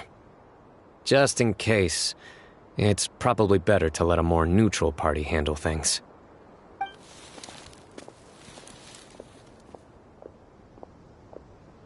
Ah, hello there. I hope I'm not interrupting. My friend and I are looking for an elderly man who's gone missing around these parts. Any chance I could ask you a couple of questions? Oh, a missing person, huh? Sure. What do you want to know? I'm just wondering if you've seen him. Let me give you the details.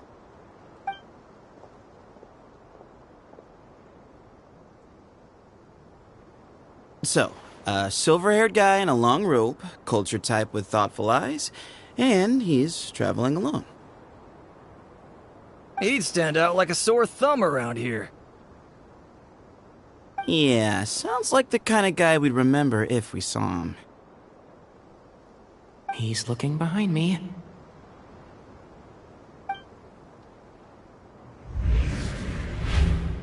Uh-oh. That guy's looking our way. Your friend over there stands out a lot, too.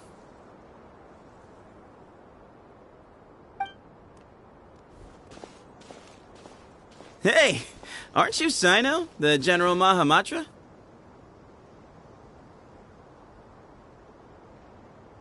Yes, that's me. You don't seem surprised that I recognized you. It wouldn't be the first time. Oh, you're the one looking for the old man who's gone missing, aren't you? I have a bad feeling about this guy.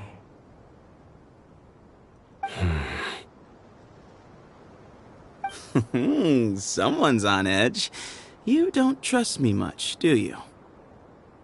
No need to hide it. I understand why you're wary of us. Still, you came to us asking for help. Do you want it or not? I thought you were a group of merchants. Seems I was mistaken. Your henchmen don't look like much, but something tells me they put up a better fight than most mercenaries. Hey, hear that, guys? You're my henchmen now. Suits me, as long as I get paid for it. Just cut to the chase already. I'm running out of patience. All right. Come with me. All of you. Don't you want to find your friend? A silver-haired, long-robe, culture type with thoughtful eyes? Sounds like there's a whole other side to Cyrus I didn't know about. So you know where he is? Just follow me. I'll take you to him.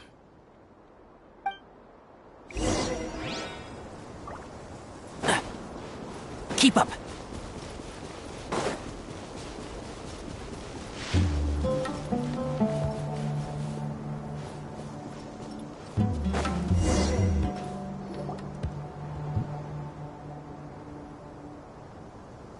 And here. What? Where are you looking? There's nothing here. Please step back. Ooh, something's coming out of the ground! What is this enormous building doing here? And how was it so well hidden? King Deshret's technology? Wait, so... Hold on, who are you guys really? Is this the Temple of Silence? So you're a member? All good questions. There'll be plenty of time to address them later.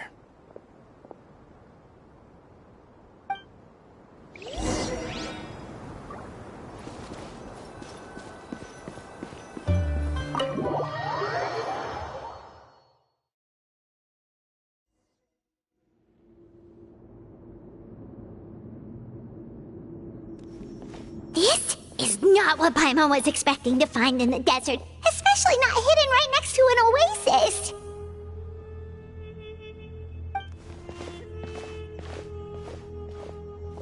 Ooh, Paimon's scared. They must have kidnapped Cyrus. Do you think this is the guy Rocca met in the tavern? What's wrong? Thinking about your professor? I just hope for your sake you haven't done anything you might regret. Me too. Hope I haven't done anything to incur your wrath.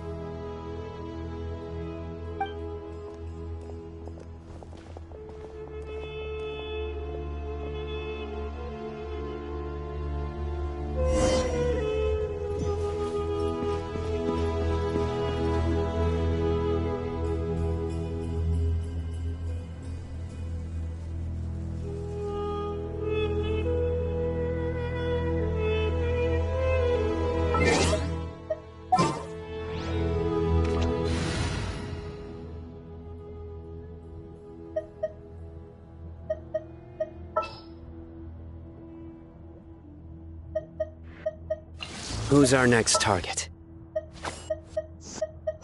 This world is full of...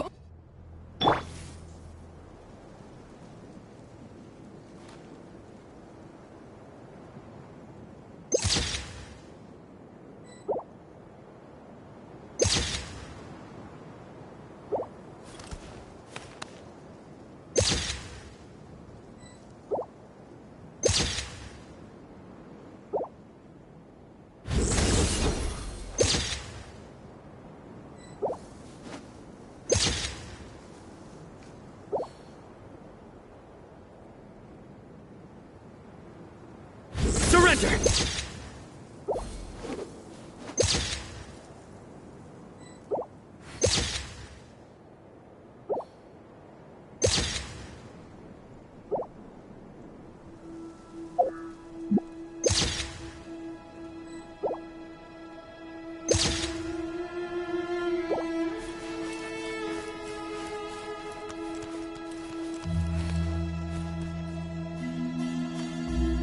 Futile!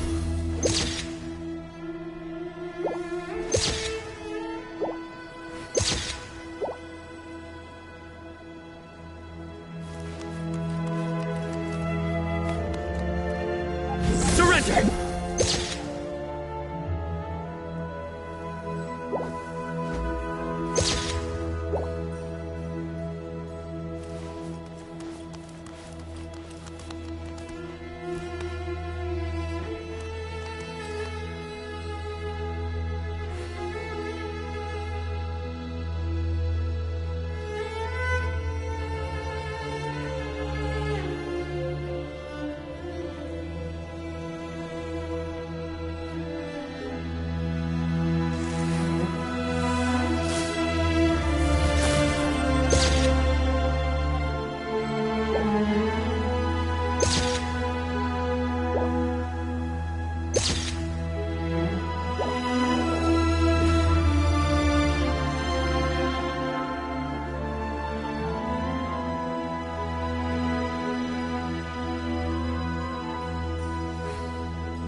Luck can swing the results of a single game, but it's bound to run out sooner or later.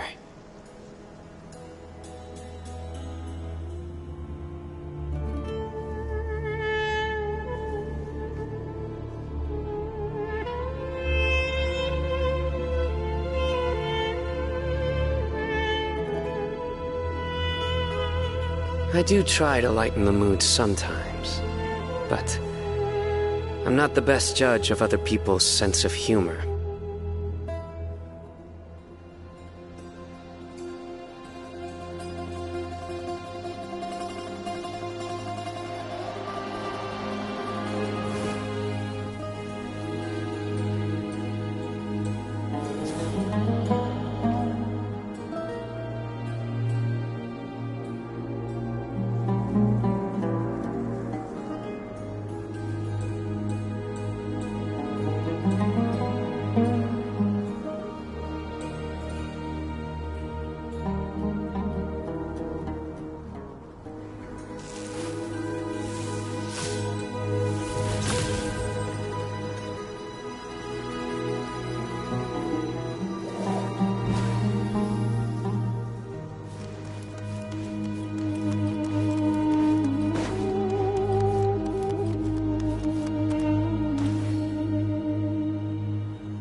All right, you can wait here for now.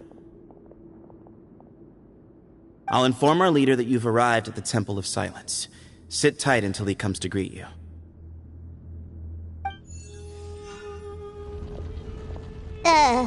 So he's just gonna leave us here unattended? Maybe we're not being kidnapped after all. They can't have been at the Oasis by chance. They were waiting for us. Whoever the leader is here, they were obviously counting on us showing up. So this is the Temple of Silence. After leaving the rainforest, they hid themselves here?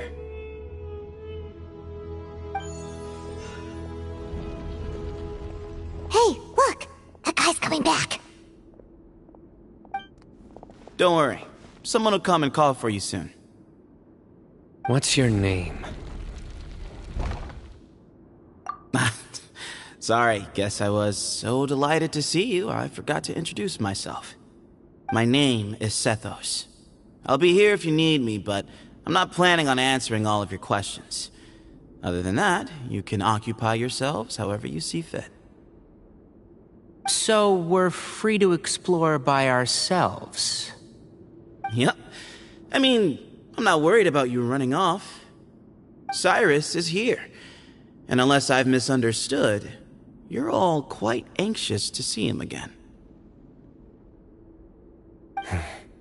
He's right. Well, if we've got some time, we might as well take a look around.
I never imagined that the true Temple of Silence would be hidden somewhere like this.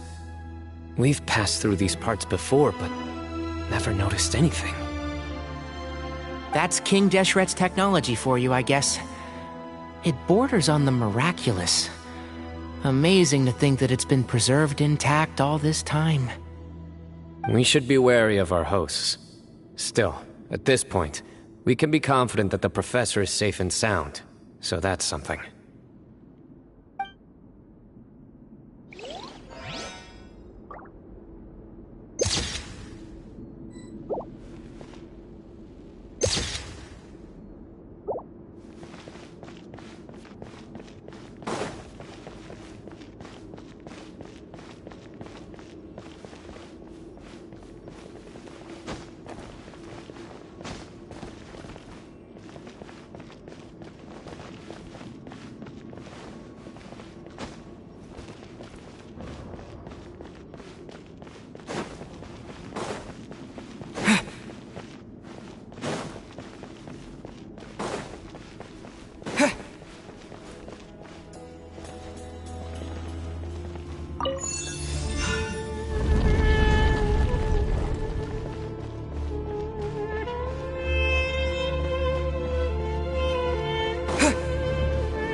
Have you got some time to chat?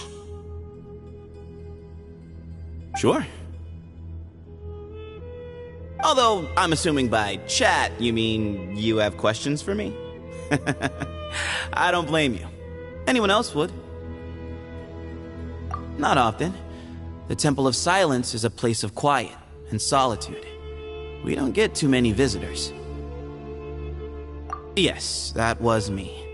Although, tricked is a stretch. He was asking everyone in the tavern about ways to make some easy money. He insisted that nothing was off the table, even if it broke the law.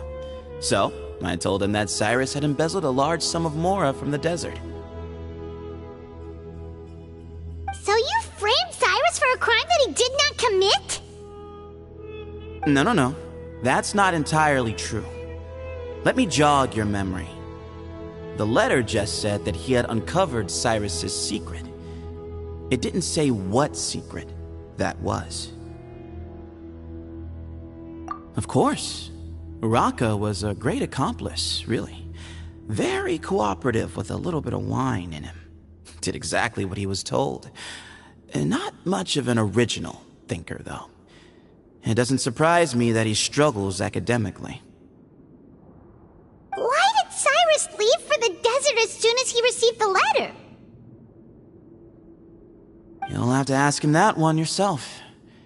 Certain things I can't answer for him. I'm neither judging nor defending him. All you need to know is that he recognized our emblem, and it was his own choice to take the bait. What kind of question is that? He's the General Mahamatra. Everyone in Sumeru knows who he is. Right, but back at the Oasis, you can't have known who he was for sure, or you wouldn't have asked him. So, what we're really asking is, have you never seen him in person before? I've lived in the desert my whole life. Guess you could say I've never had the pleasure. Ugh, why does Paimon feel like this guy's not being straight with us? Come on, we've only just met. If I give you all the answers up front, you'll have nothing left to look forward to. Nope, not once. Really? I have no need to go there. Not when the taverns are full of the Urakas of this world. Besides, we're well aware of what goes on at that place. Spies? It's not as clandestine as that. The city gates are wide open. Anyone's free to walk in. You can find out all you need to know just by walking around town and hearing the word on the street.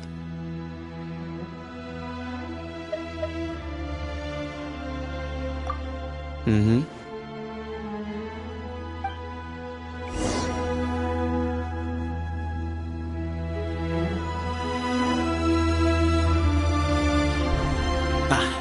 Here he is.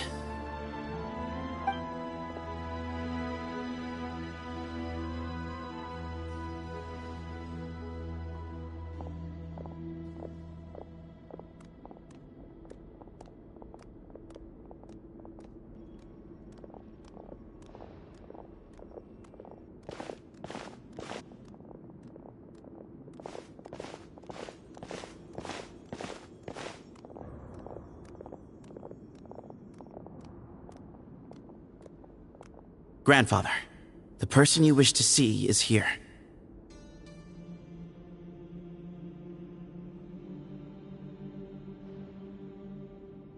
Well done, Sethos. Greetings, one and all. I am Ba Moon, the current leader of the Temple of Silence. I know why you are here, and I thank you for your patience. Bring him out.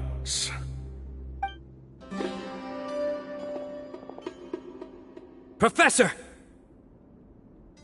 Cyrus, are you okay? Ah! Watch what you're doing! Oh, my apologies. We have no intention of causing you distress. But you must understand, Cyrus is of great importance to us. We had to find a way to bring him back to us. Cyrus owes me his life, and to the Temple of Silence, he owes a debt of gratitude. I let him go a long time ago, but now, the time has come to demand payment. I wanted to end my feud with this old bag of bones before you caught up with me, but you got here so quickly. Just leave, Sino. This is a matter between us two old men. You're all too young to get involved. So that's why you didn't want to report the letter. You'd made up your mind to come here from the beginning. You only left in such a hurry to try and throw us off your trail. Some things in life catch up with you, no matter what you do. You shouldn't have come, let alone brought the others. Sino didn't make us do anything. We came here for the same reason he did, to rescue you. We'd appreciate you telling us the truth. Otherwise, it seems a little unfair on everyone who had to stay behind. My secrets are secret for good reason. Bringing them to light can only lead to misfortune. You're afraid, aren't you? You can't bring yourself to speak of your past deeds to the students you nurtured as if they were your own children. You recognized our emblem because for many years you lived among us. Indeed, you all but became one of us. You knew as soon as you saw the letter that we, not Uraka, were the ones speaking to you. It threatened you only because you know what you did. Your own guilt convicted you. For you, Cyrus, are a traitor. You once shared your learning with us, and joined us in our mission to revive the might of Hermanubis, to bring new hope, new opportunity. But then you betrayed us.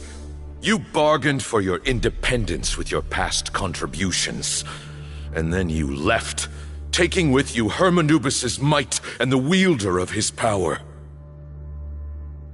We both know what I said to you that day. That as the leader, I grant you permission to leave, but that one day, the sands of time will catch up with you.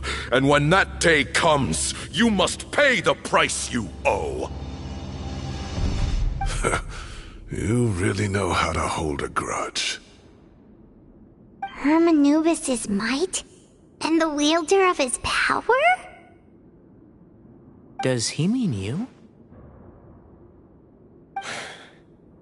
Professor, anything to say? The moon is right. I came here once before. He rescued me from the brink of death once, many years ago in the desert. When he learned that I was a scholar, he invited me to come here and revive the might of Hermanubis together.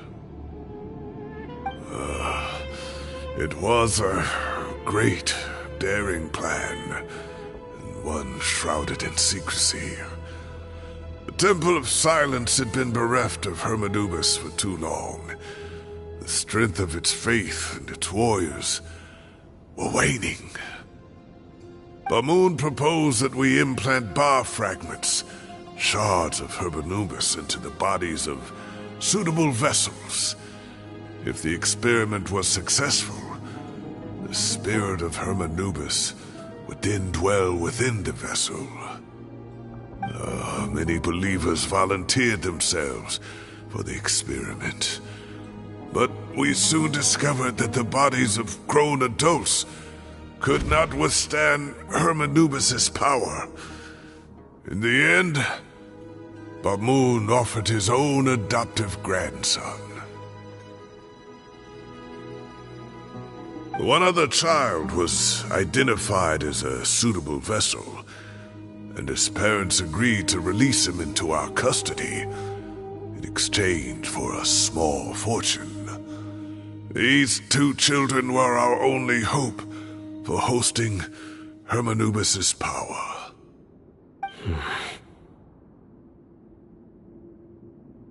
For many years, the Temple of Silence had been in possession of 2 Ba fragments from Hermanubis. As remnants of his raw power, they were exceedingly rare treasures. The test subjects were sent into a room that had been prepared for the ceremony and instructed to approach the Ba fragments, whose power had been amplified. If, after some time, this power did not repel them, this would mean that they were suitable vessels. The original plan was for a 3-stage experiment: resonance, implantation, and recovery and observation. The resonance stage went quite smoothly for both candidates. As the 2nd stage began, I realized a decision had to be made. Should we implant the fragments one at a time? This would allow us to monitor the results after the first round and adjust our plan accordingly. Or alternatively, we could implant each fragment in a different vessel at the same time and compare their effects. But as I was deliberating, both Ba fragments suddenly became active. They glowed with a light we had never seen before. I knew that if they were not implanted right away, they would disintegrate and be gone from the world for good. Our 2 vessels had both displayed great promise by successfully resonating with the fragments. Under the circumstances, the thought of implanting both fragments into the same vessel seemed out of the question. To preserve our faith and our power, we implanted each of them with a single fragment. Ultimately, I ended the experiment and left, taking one of the children with me. In recognition of your past contributions, I chose not to send someone to hunt down and kill you both. Your lives were spared, but I have paid a great price for your betrayal ever since.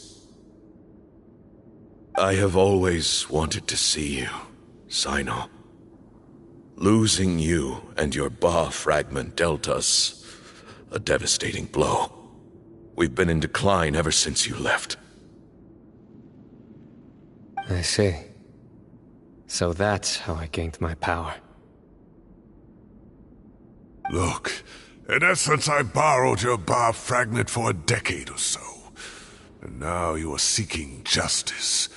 If you want to take my life, then so be it.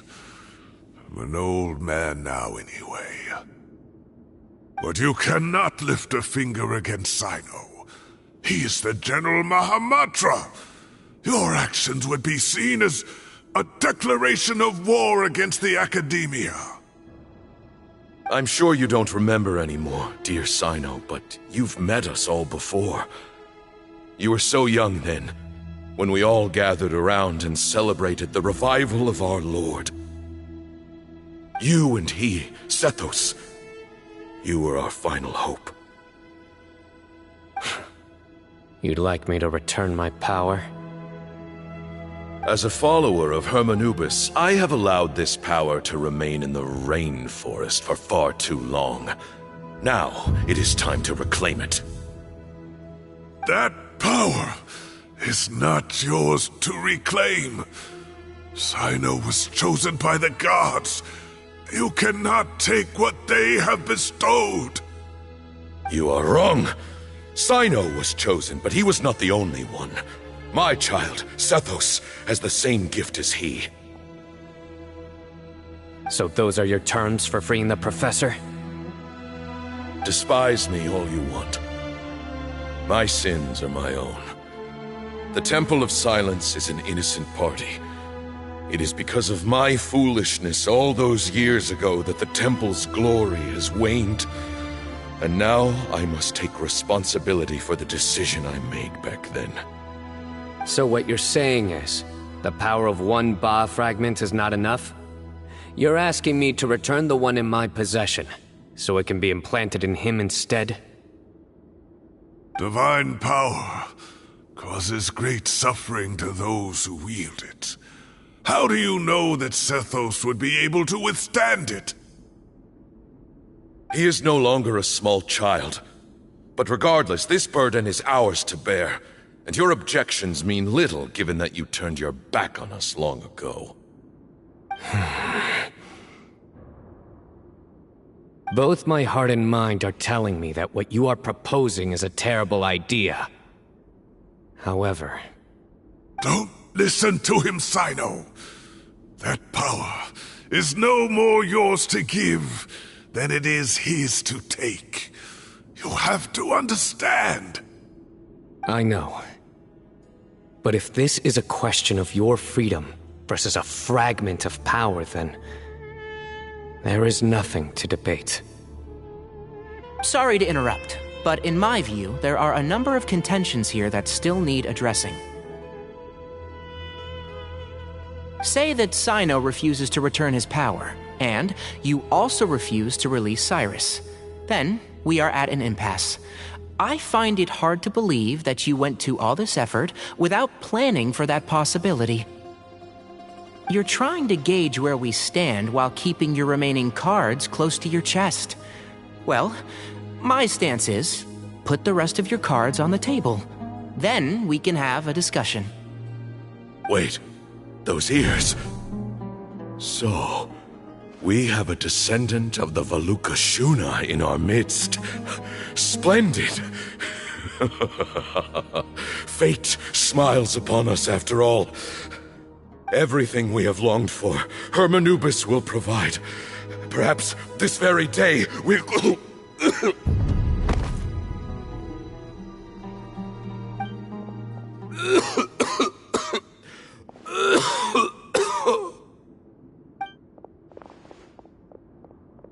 Why is he coughing so much?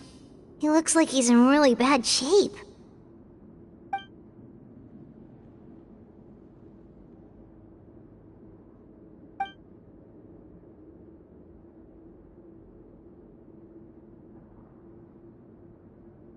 Moon, you... Take our leader back to his room.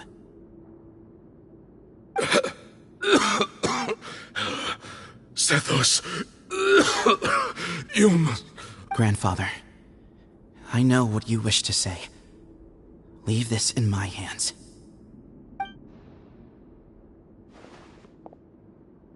I don't like to drag out conversations, so I'll just cut to the chase.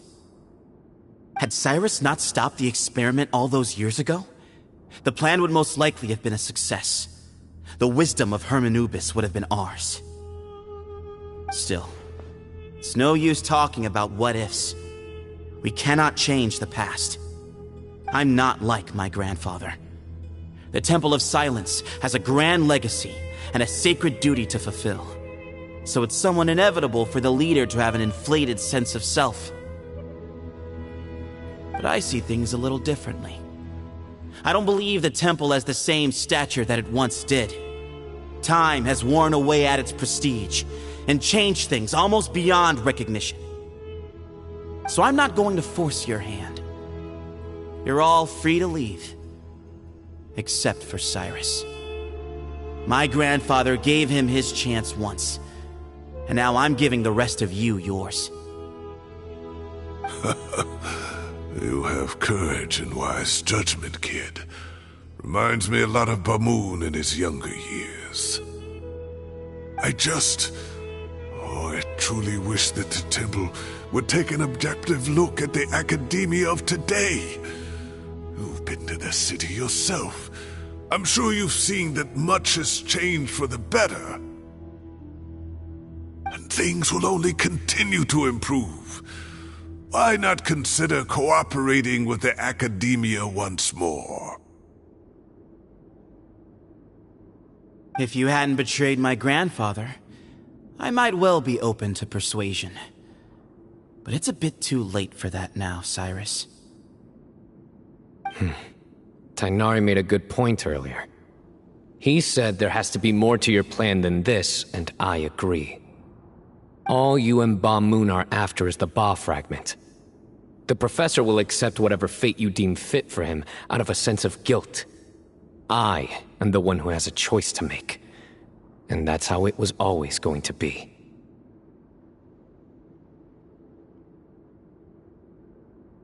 Ultimately, you want to trade the Ba fragment for the Professor, correct?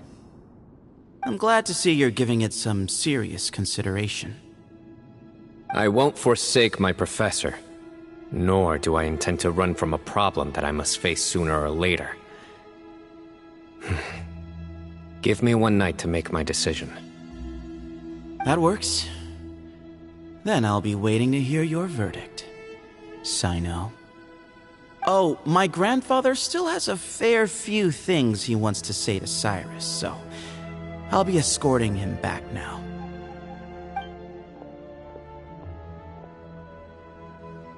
Are you sure about negotiating with him? I need to think this through. Everyone, let's meet again later tonight. Until then, take some time for yourself. Alright, well, don't put too much pressure on yourself, Sino. If you need any help working things out, just come and find us.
I've taken some time to reflect on this.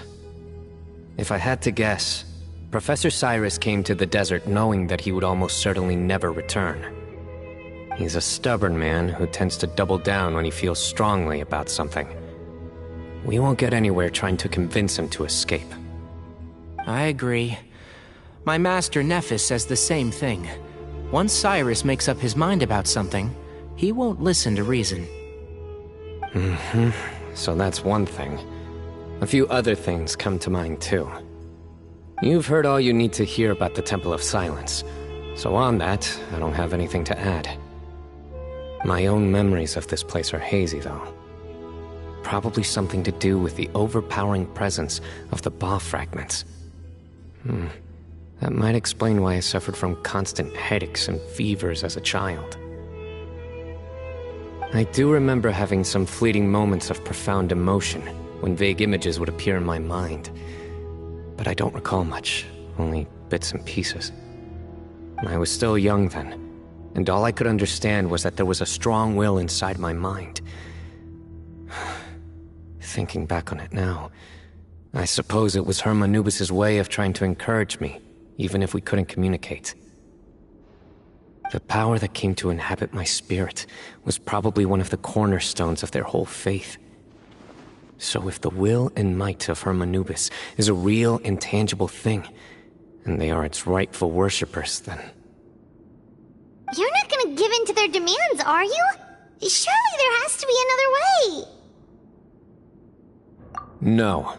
I have no intention of returning it. I need this power to protect Sumeru. But the temple has the right to make the final decision over its fate, since it belongs to one of the 7 pillars of King Deshret.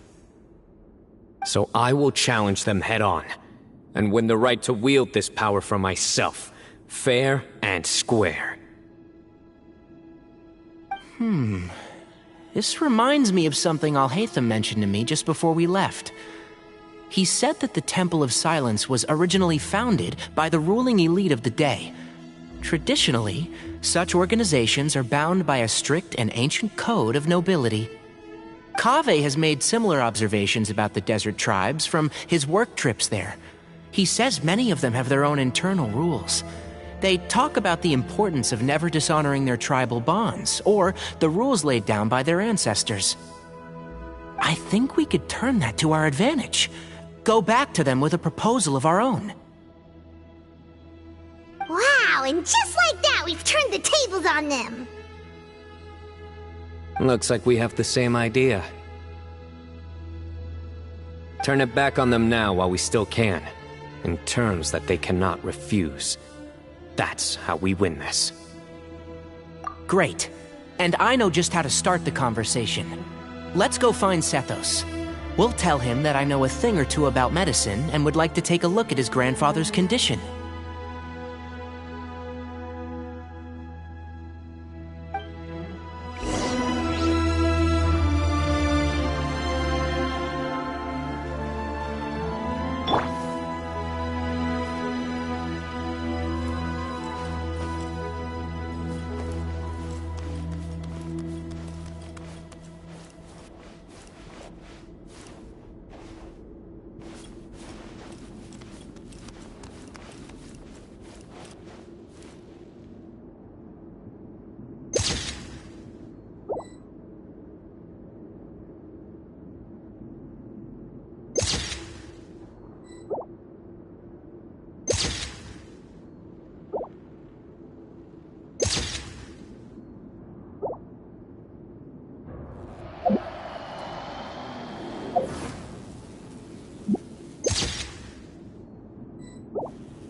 Sethos, let's talk.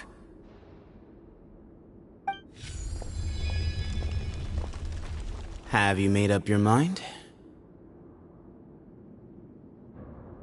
We'll get to that, but first, I have some degree of medical training, so I was wondering if you might let me take a look at your grandfather? I have no objections, although we do have our own doctors here. I doubt you'll be able to tell us anything we don't already know. Only one way to find out. Follow me. Keep your voices down. We don't want to disturb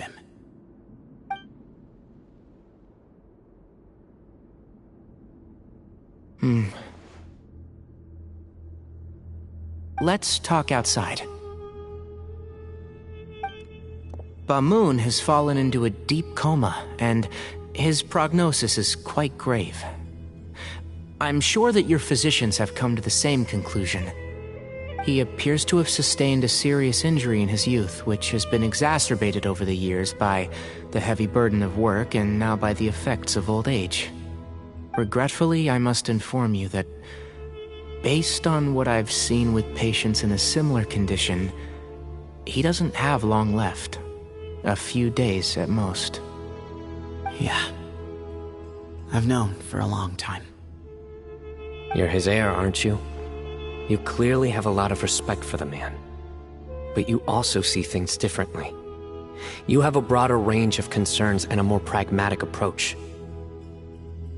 So tell me how we can end this on your terms. Let's find a way to bring all this to a resolution while Bamoon is still alive to see it. That's what really matters to you. I know it. Yeah, there's no time to waste here. You know that better than anyone. You know, the two of you are actually in a very similar predicament right now. Both of you have a very different perspective from the men who raised you. Right. And you didn't create this situation.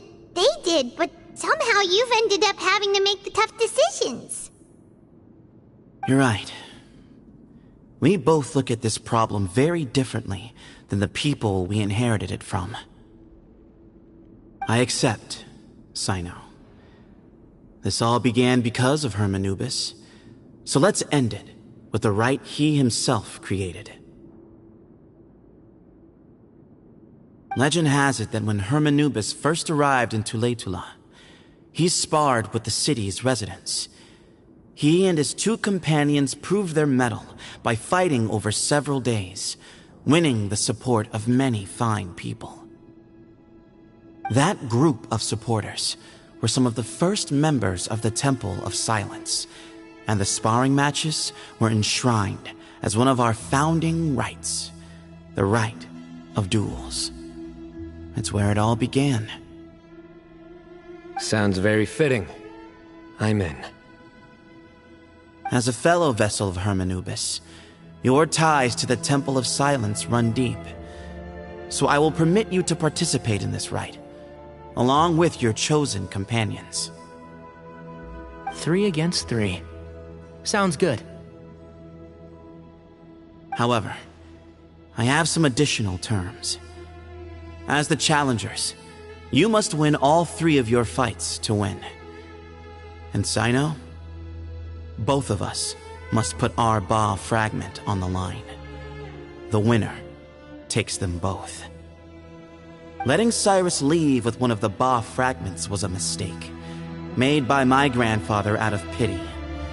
It is a long-standing issue that must be addressed for the Temple of Silence to move forward. I can make no concessions on that front. None needed. We're on the same page. If I win, the Temple of Silence must release Cyrus, and consider this past dispute resolved. If you win, I'll return my power to you. It's a deal. Then let's meet at the ceremonial hall tomorrow evening, 8 o'clock.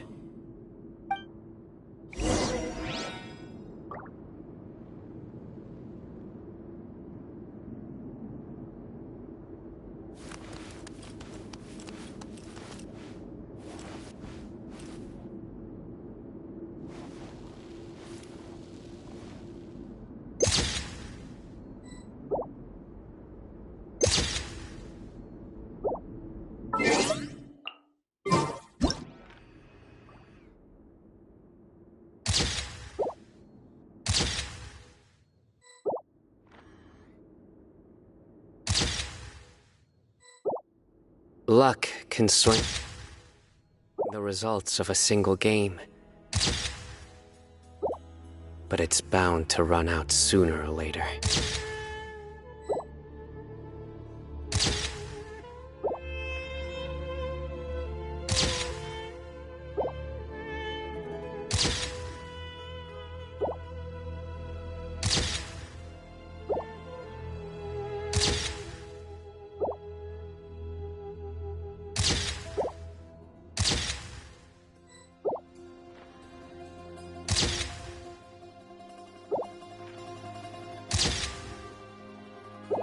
I do try to in the mood sometimes, but I'm not the best judge of other people's sense of humor.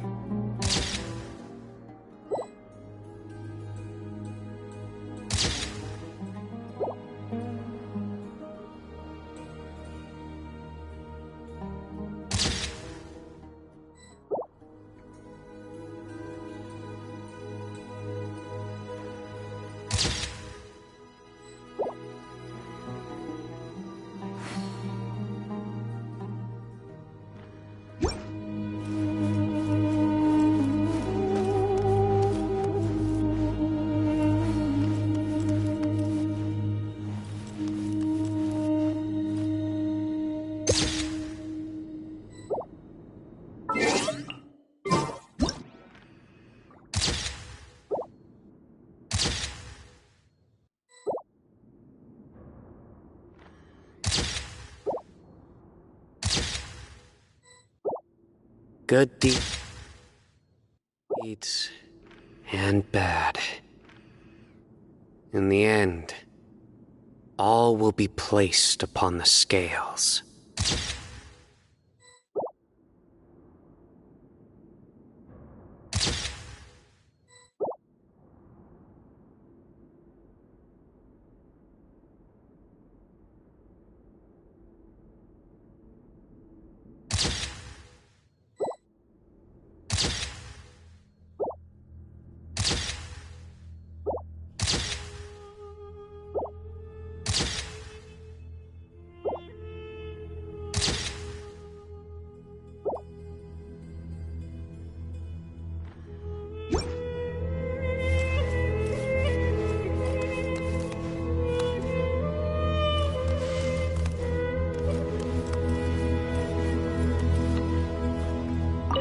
I'm really looking forward to this rite of duels. It'll be one for the ages. Not just for the sake of the Ba fragments, but for many other people as well. Grandfather.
I do try to lighten the mood sometimes, but I'm not the best judge of other people's sense of humor.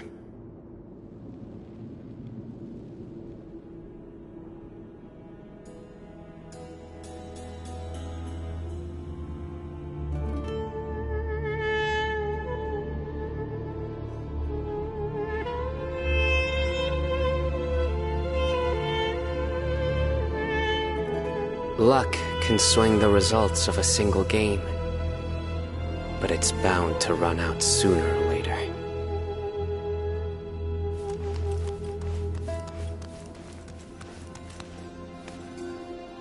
Well, after how that went, there's definitely no turning back now. There never was. Turning back hasn't been an option for me since the moment the professor slipped away to return to the desert. You have to win. You need this power, both as General Mahamatra and for yourself. Yeah, that's right! Besides, it stayed with you ever since you were a small child. Surely that's a sign it thinks of you as its rightful owner. Both as General Mahamatra and for myself.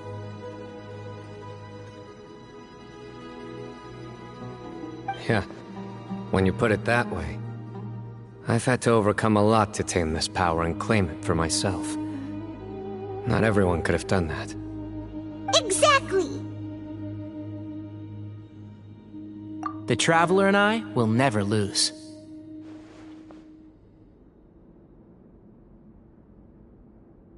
And neither shall I.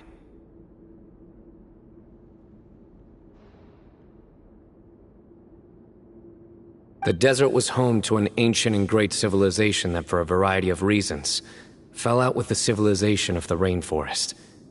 It's just as Dia said. Prejudice has pushed people apart. But there must be personal factors at work here too.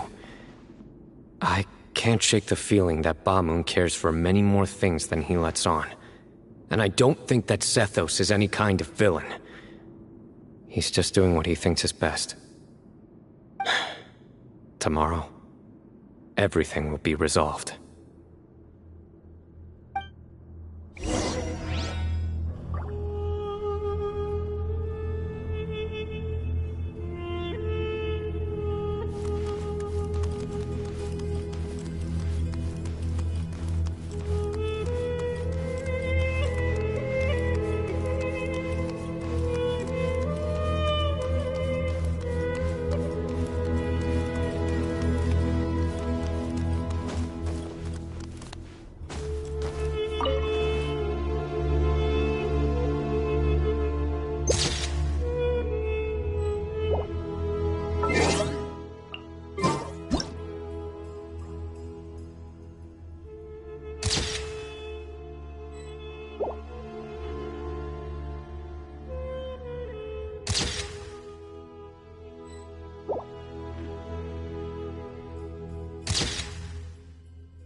Good deeds and bad. In the end, all will be placed upon the scales.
We gather on this day to perform once more the rite of duels, with the greatest of all sages, Lord Hermanubis, as our witness, for his power and authority is present in our midst.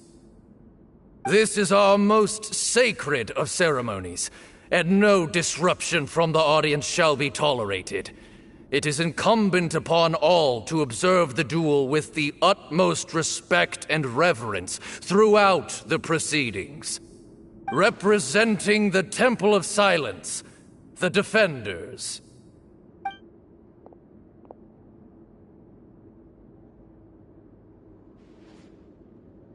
Grandfather, you're here.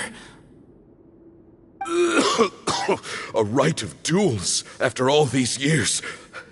I am surprised by your decisions, Zethos. I know what I'm doing, Grandfather. Just leave it to me. Representing the Academia, the Challengers.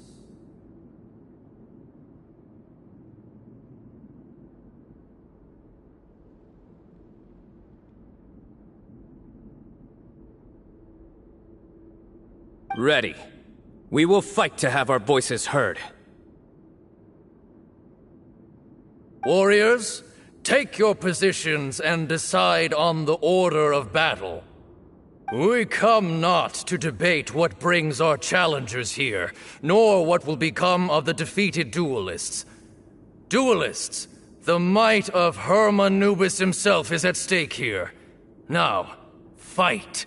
Fight until the rightful victor is proclaimed! Huh? Are you sure? I agree. He's very strong.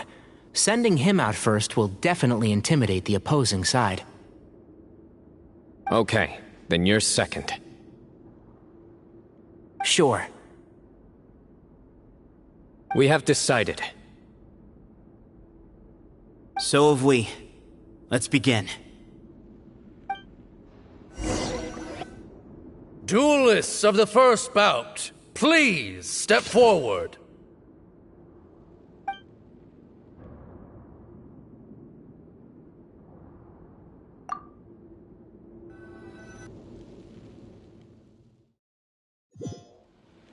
Don't forget, safety first! Hey, you there! You better play nice with them or Paimon will make you regret it! Little bit too much chatter from the audience over there.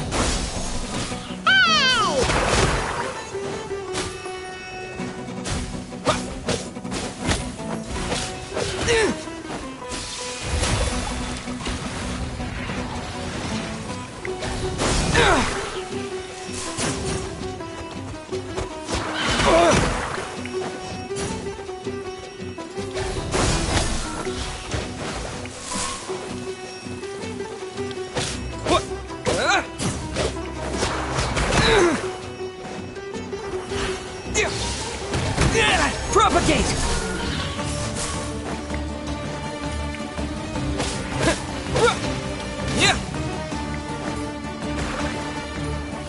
Scatter!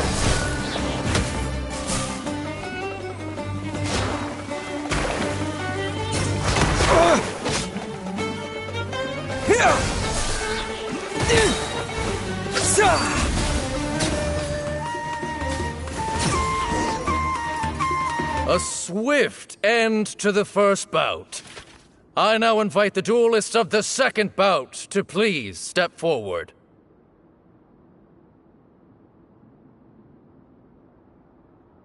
When you're both ready, you may begin. Let's begin. Watch out!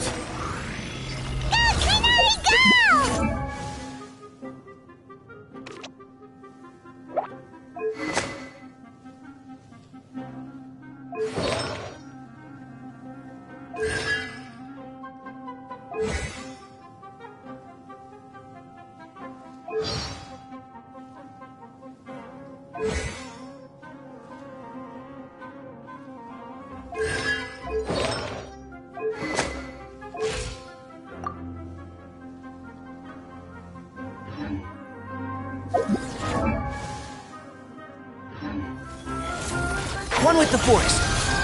He drank plenty of water before the bout, so he should be fine.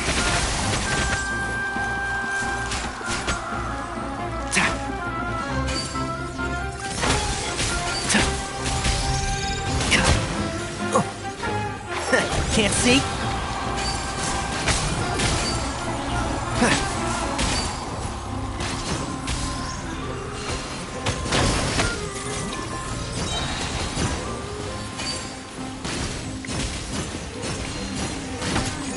One with the forest. I'll uproot you!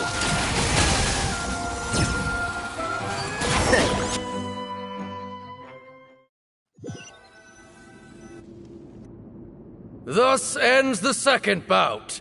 We will now move to the third bout. Duelists, please step forward. I'm ready. So am I. This is the final stage of the rite. I remind you both that the terms you agreed upon in advance are binding. When you're both ready, you may begin. I am Sethos, vessel of Hermanubis, grandson of Bamoon, the leader of the Temple of Silence. For many years, we have kept our covenant with Lord Hermanubis by guarding the secrets of King Deshret.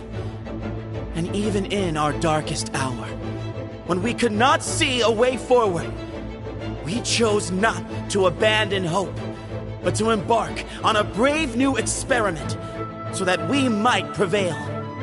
We earnestly sought Lord Hermanubis' wisdom and power, longing to see his spirit and his light descend upon us.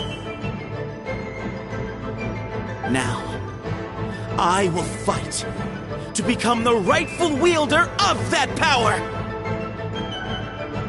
I am Sino, General Mahamatra of the Academia, student and successor of Cyrus, the Sage of Spontamon.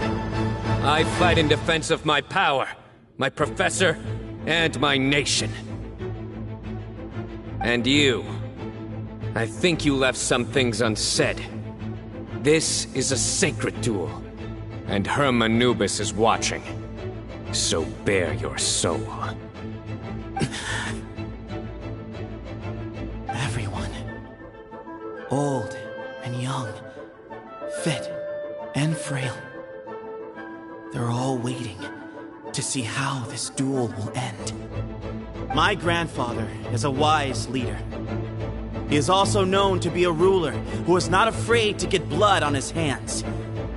I understand his beliefs well, and I know what he expects of me.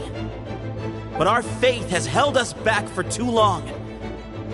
After I grew up, I went to the rainforest once, and I saw for myself the people of the city. Times have changed. The people of Sumeru are happier and more free now than in the past. I thought about this as I stood at one of the tallest points in the city, gazing down at the streets below. Then I thought of you, Sino. You and I both wield the same power, but the lives we lead could not be more different. Each Ba fragment of Hermanubis stands for something different. Might, glory, and one of many other secrets that have yet to be revealed.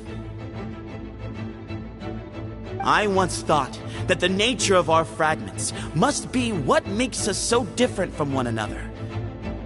But maybe it's that you've found your answer, and I am still searching for mine. I am more than just a warrior. I am my own person. Exactly.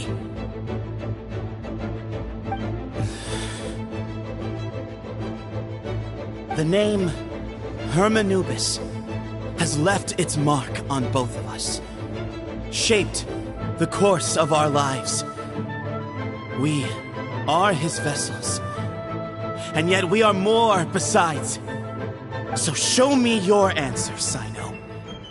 Show me I can be more than my faith, more than the power I wield. Show me the person I can become!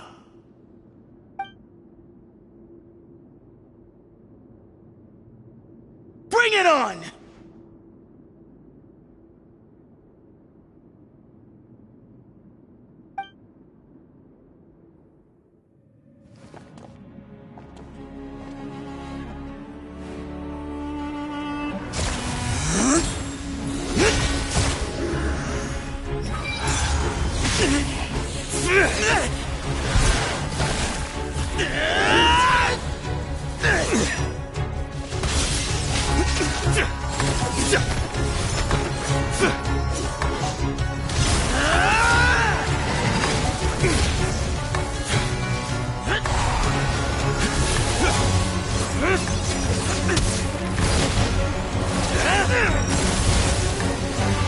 That's all you've got? What happened to searching for your answer?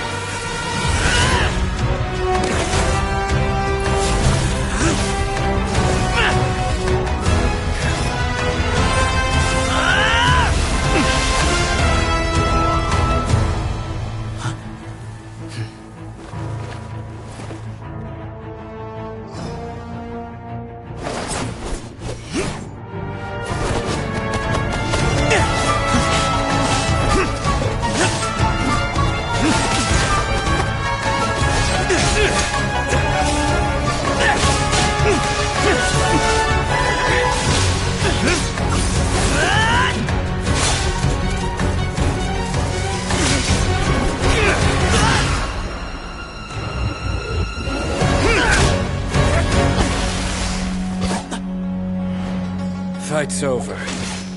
Do you yield? You won. Well then, looks like you found your answer.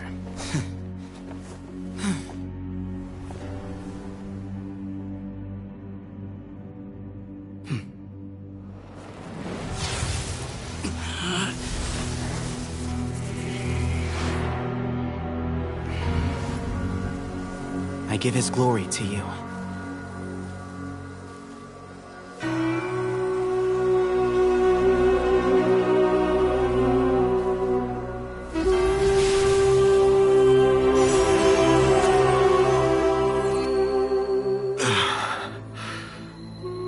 I've seen that light. That is the light of our Lord, the great Hermanubis, priest over all other priests. His spirit dwells within that lightning, and his will lives on. Once a warrior of Tynar, he emerged from the barren desert sands to serve the god king Al-Ahmar. After the death of the god king, Hermanubis gathered his followers and the Tynarian priests and led them to the city of Tule-Tula. There, they founded the Temple of Silence, and from that day forth, we became stewards of all knowledge that survived from King Deshret's civilization. Barely a century passed before war ravaged the desert. One by one, Eremite leaders took up arms against each other in battles that would devour what little remained of their civilization. Only the wise city of Tule-Tula was spared under the guiding hand of the Tynarians. But peace did not last. Coveting the knowledge of King Deshret, the beasts set their eyes on Tule-Tula. The king of Gurabad laid siege to the city and ordered the sages to surrender to him the Temple of Silence as proof of his victory. The ruling elite colluded with their oppressors, betraying the temple so as to hold on to their rule over the city. They declared that the knowledge guarded by the temple was the true cause of corruption. These were dark days, and we faced enemies on all sides. Our Lord had long since exhausted his strength, keeping the forbidden knowledge introduced by King Deshret at bay. To ensure the temple's continued survival, he broke his being into many pieces and began the ceremony of Hermanubis' legacy, bestowing his power upon his mortal followers. With this power, the temple was able to defeat the tyrant's army. Yet, we were not hailed as heroes. Strange and unfamiliar as this power was, it struck fear into the people's hearts and drove them to reject us. In the end, the people of the temple and the Tule Tula Tainarians left the city for good and made their way to the rainforest. What followed next was inevitable. The elite of Tule Tula fell and were decimated. War engulfed the desert. And we wandered from place to place, always in hiding, all the while keeping close watch over our secrets and staying true to our mission. Betrayal forced us out of the desert and into the forest. Then mistrust drove us from the forest into the desert once more. We have lived in exile for far, far too long. Yet, today, the Temple of Silence has borne witness to the glory of Hermanubis once more. Thank you.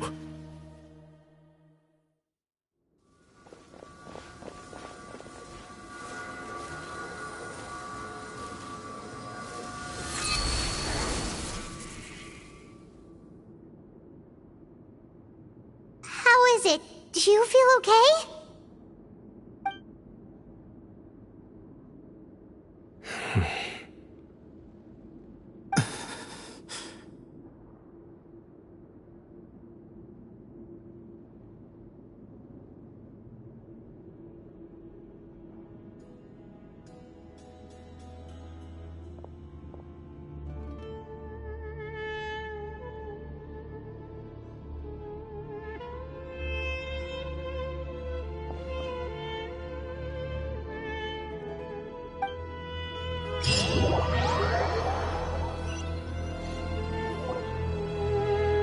Grandfather.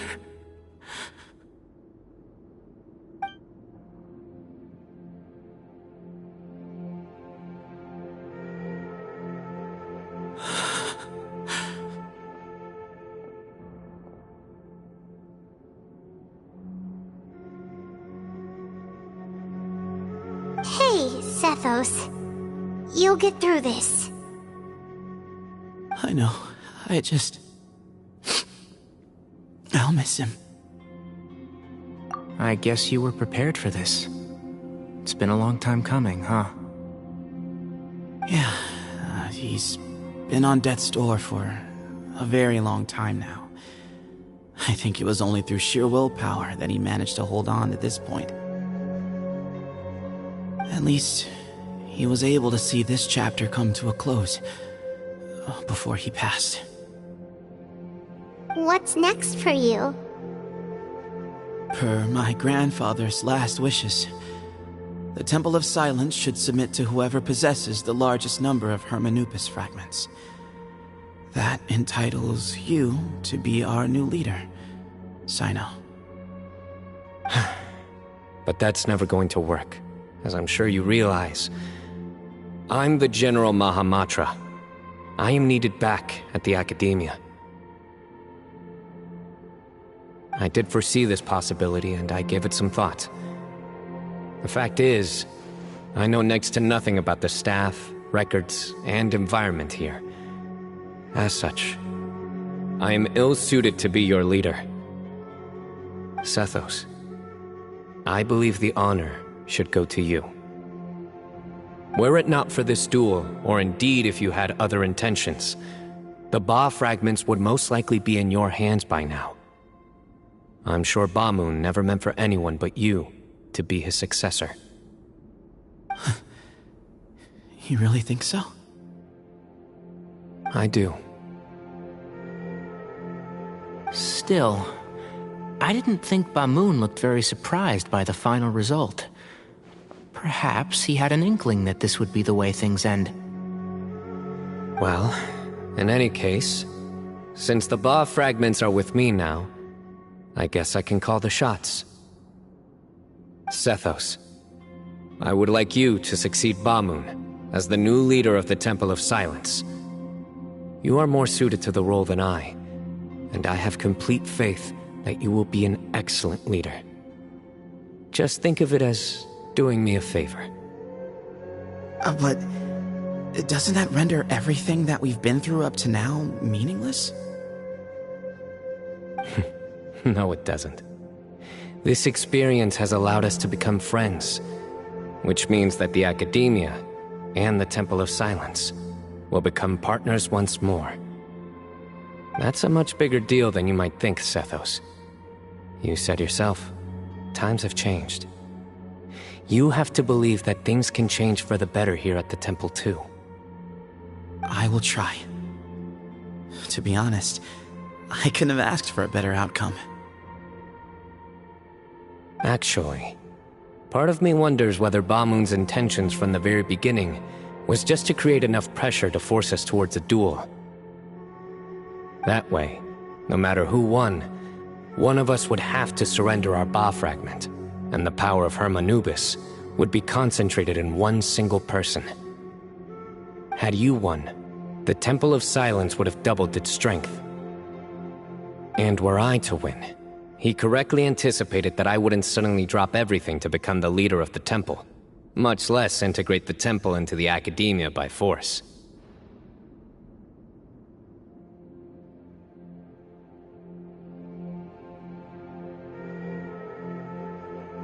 He knew that the temple's future would depend not just on the guidance of Hermanubis, but the support of the Academia too. So he made it his responsibility to ensure his successor would be free from the burdens of the past.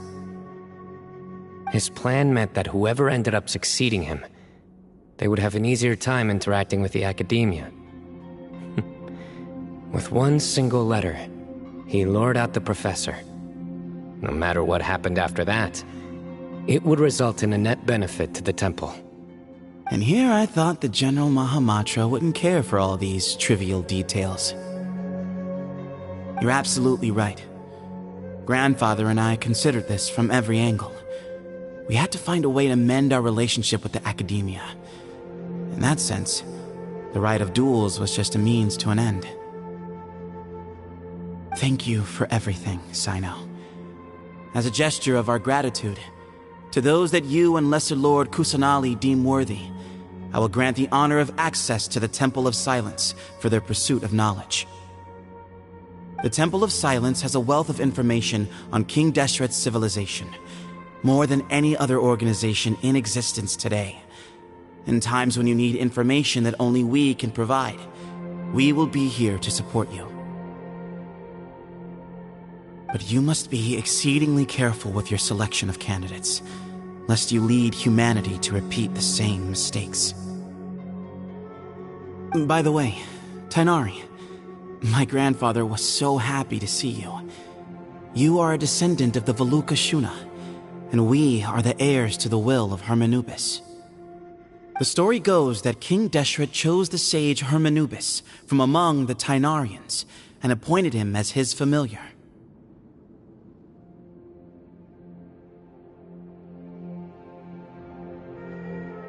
He went on to fight many valiant battles with his Tainarian companions. They always stood by each other, from the founding of the Temple of Silence to the fall of Tuletula. The Tainarians who left Tuletula joined their human counterparts in the rainforest. A few centuries later, when some of the group returned to the desert, many of the Tainarians chose to stay and put down roots in the rainforest.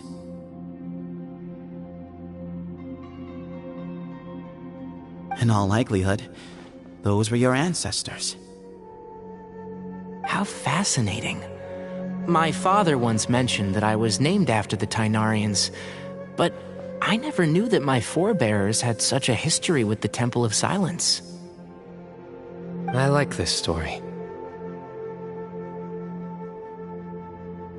By the way, has anyone seen Cyrus? Yes. Cyrus. You'll probably find him in my grandfather's room. He wouldn't show it in front of me, but I think he still has many fond memories of my grandfather. If it's true that you and your grandfather really planned for everything to turn out this way, then I guess he didn't really resent Cyrus as much as he appeared to. Who knows? Perhaps all of us. You, me, and Cyrus. We're all just pawns in my grandfather's plan to set things straight. He was awful like that. Someone's got to make the decisions when history is at a crossroads. I will make a detailed report on all of this to Lesser Lord Kusanali, and arrange for an official delegation from the Academia to come and meet you in the desert. I'm sure you'll have lots to attend to in the days ahead, but once things return to normal, please come and visit the rainforest again. You should stay for a few days this time, and start to build some relationships. If we're going to work together, both sides have to get to know one another better. I will. All right, well, bye for now, everyone. I'll be seeing you. See you soon. Come hang out with us anytime.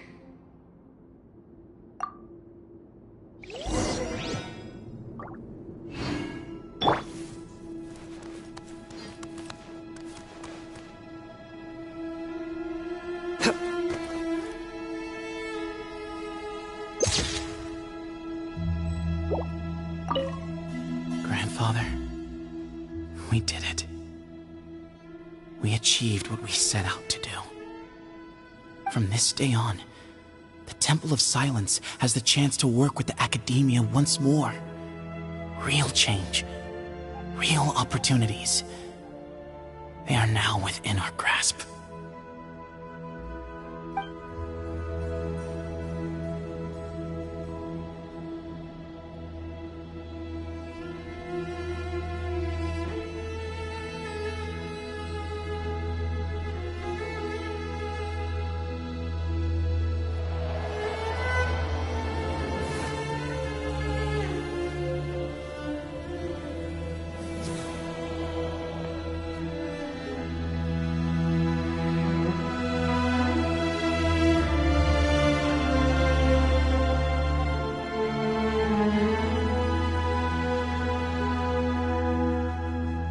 Grandfather, we did it.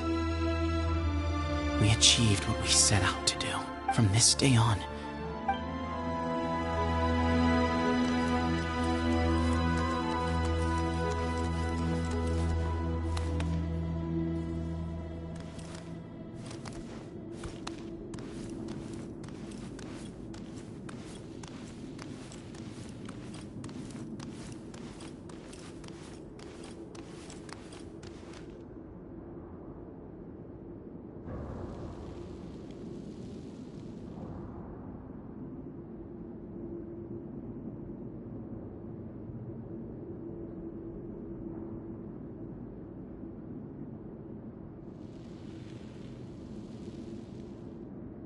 Luck can swing the results of a single game, but it's bound to run out sooner or later.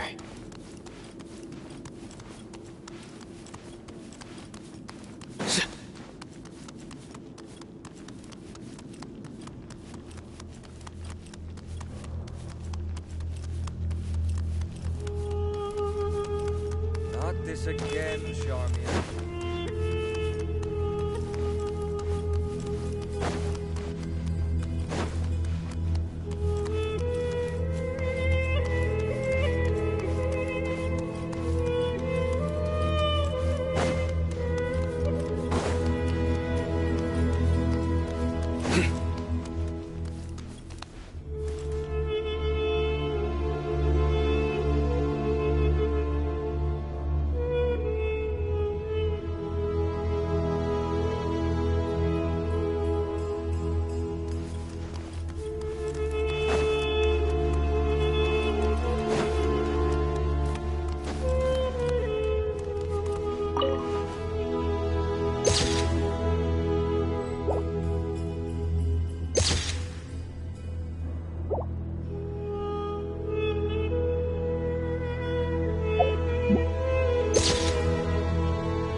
A familiar sight.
What were you thinking gallivanting off into the desert alone at your age?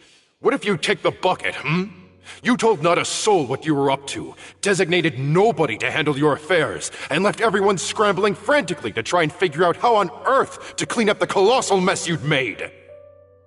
Oh, please, will you stop your yelling? What other choice did I have? What do you mean, what other choice? Do you mean to tell me that after all your years of learning, and sagehood no less, the only idea you could conjure up in that white-haired walnut of yours was to shoot off into the unknown like some hot-headed 20-year-old adventurer?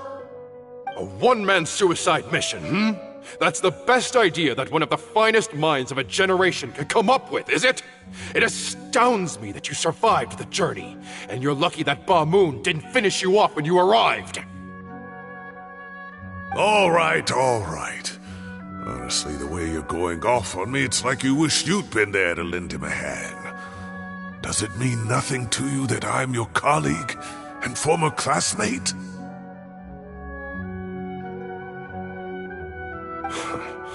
I've got nothing more to say. What's the point of berating an old bag of bones? What do you mean, bag of bones? I'm a flesh-and-blood hero who, despite his old age, saved our General Mahamatra from being stripped of his powers. Okay, look. Fine, I admit it, I was in the wrong. How can I make it up to you? What about, a month's work at the Academia? 1 month? Try 3. Minori's master is really laying into Cyrus. Let's give them a wide berth.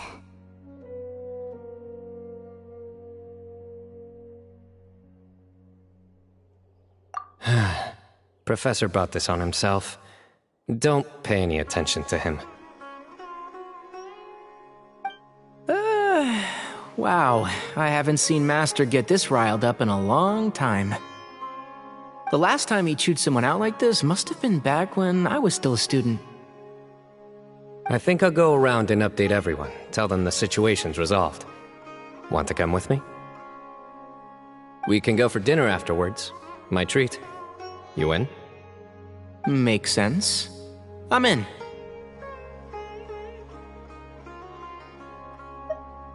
Paimon's coming too! Let's go!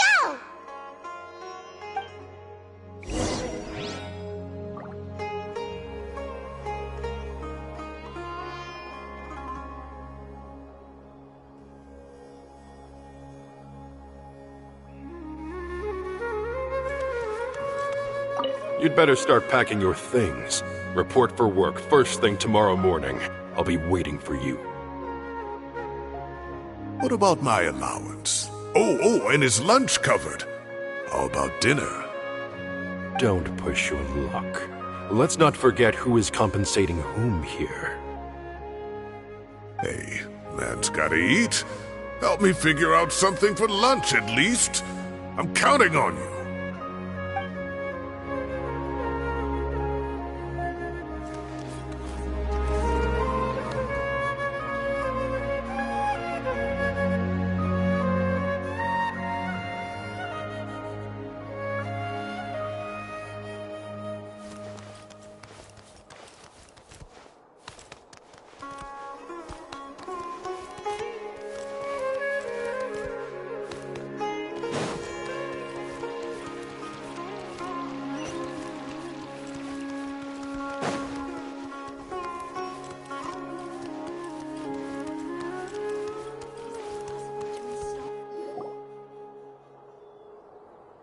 Hey, Kale.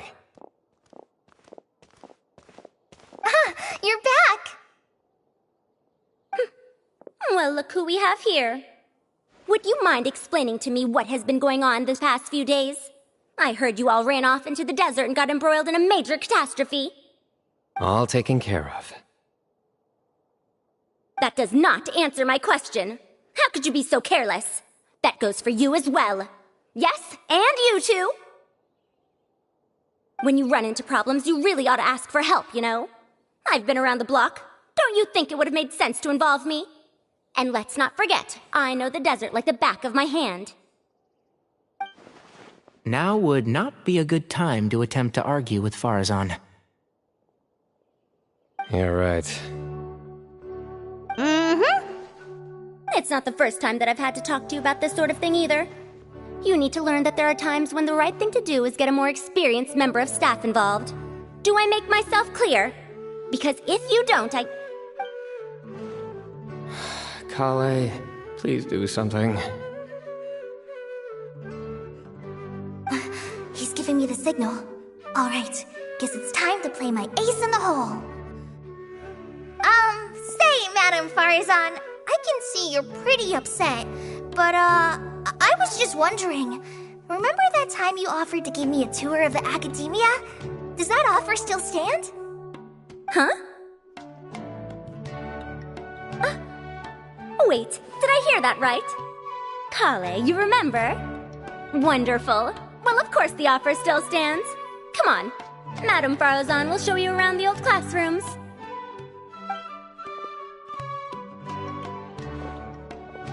Poor Kale getting dragged off like that.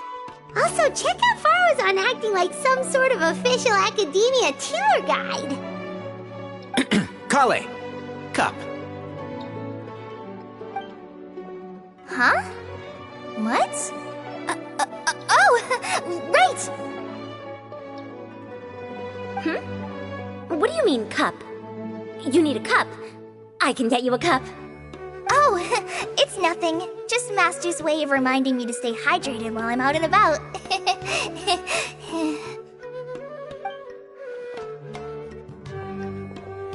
It's code for let's reconvene at the cafe. Tainari and I used it while we were in school, and it's become something of a family tradition now.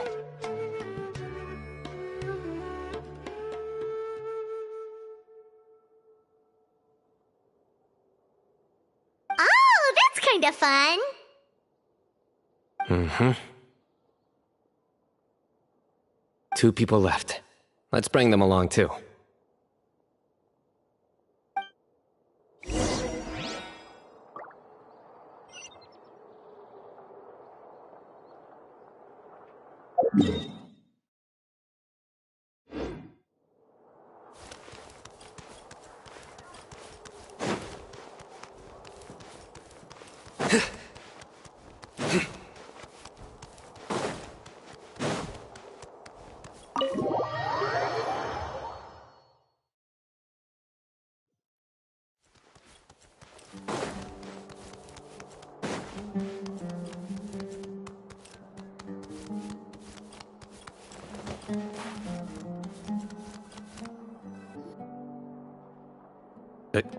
Am I hallucinating? Or do I see Kaveh and Alhaitham engaged in diligent studying? We're just reorganizing all the books we used. Look, there's a whole mountain of them. There's no rush. Nobody reads these books anyway. My sincere thanks to you both. Yes, with your help, we resolved the issue rather swiftly and painlessly. And the outcome was better than we could have hoped for.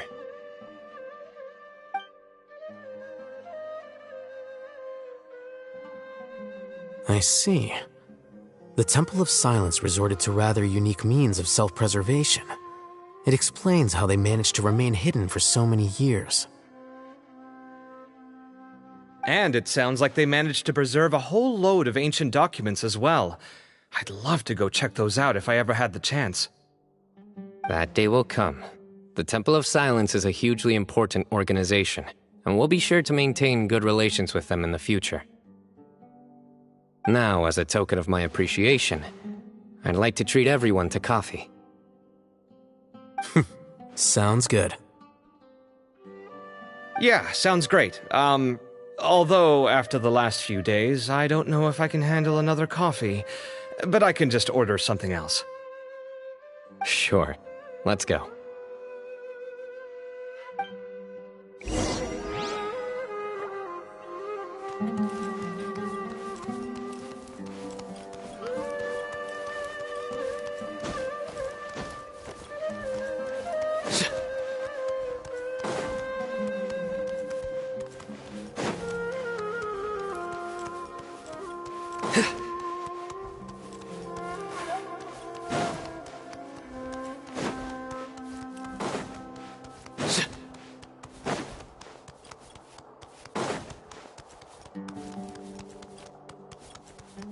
show me your cooking.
And then the Traveler just pounced on their opponent and knocked him right out cold. Then there was Tainari. He put up an amazing fight too. We ended up winning all 3 bouts. Whoa! Part of me wishes I'd been there to see it, but I'd have been biting my nails off worrying about you guys. A truly edifying account of the events. Bereft of detail, but it has livened up the room all the same. Hey, Paimon included all the juicy details. The Traveler just pounced and then waved their sword like this, then spun around and blocked. Despite winning 3 bouts in a row, you still ceded the position of leader to him. That's very dignified of you, Sino. Of course. Being dignified comes with being a true champion. I got to be a champion too for once. I've not sparred much with desert folk before. It was a pretty unique experience.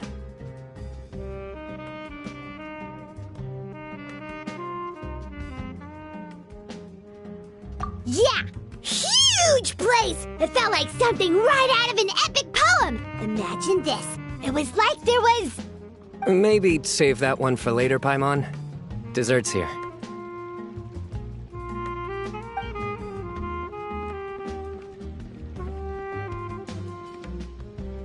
I think that'll do me for today. Shall we stop off at the House of Dana again before heading home? We should probably finish putting all those books back. My thoughts exactly. See you around.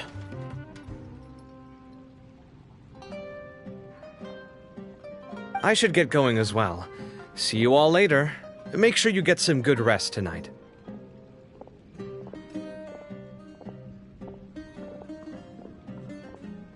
I need to go say thanks to the Core 30 for their help. Also, Sir Nephis says he wanted to introduce me to some of the Academia's work processes. So, I gotta dash too.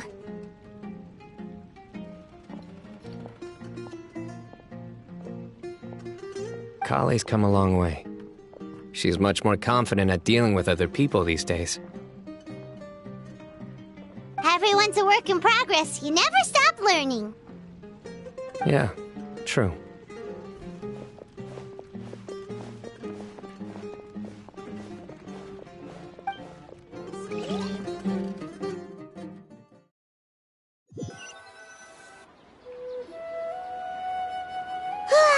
That was good. It feels like everything's finally wrapped up now.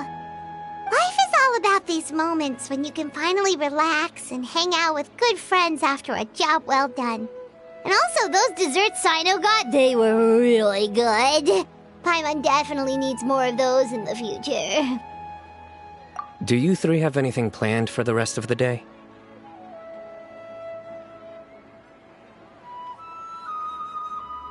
If not, would you come somewhere with me? That's a secret for now. Wouldn't want to spoil the surprise. Okay, I think I can guess what you're talking about. It'll definitely be a nice surprise. Well, now Paimon's curious. Come on, let's go.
Been a while since I last made my way up here.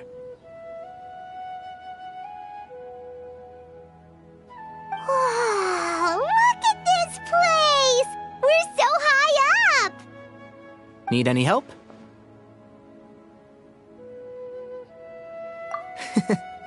As you wish. It's a nice spot, isn't it? What a great view! We're so high up, we can see for miles! Traveler. Turn around.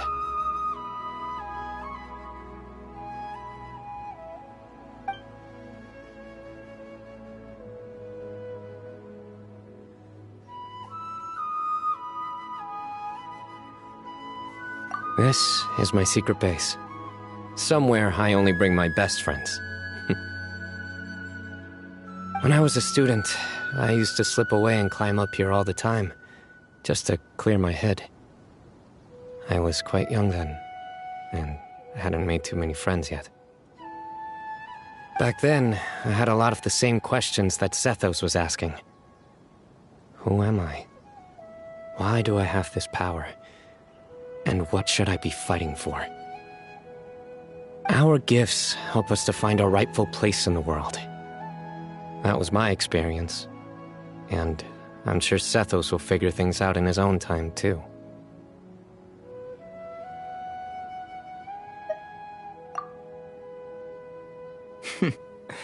You two really are like brothers. I feel the same way.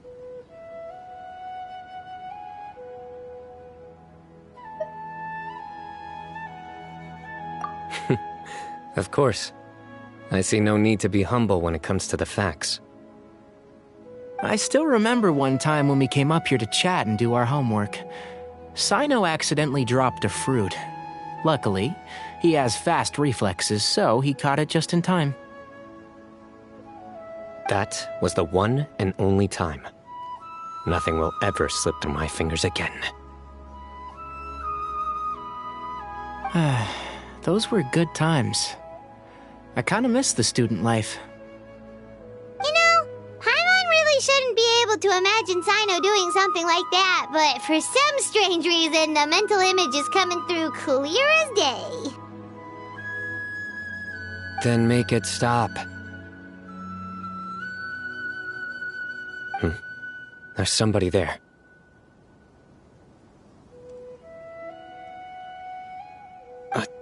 It's Professor Cyrus. You guys carry on without me. I'll be right back. Okay. Huh? Hey, you're not supposed to jump down! Be careful!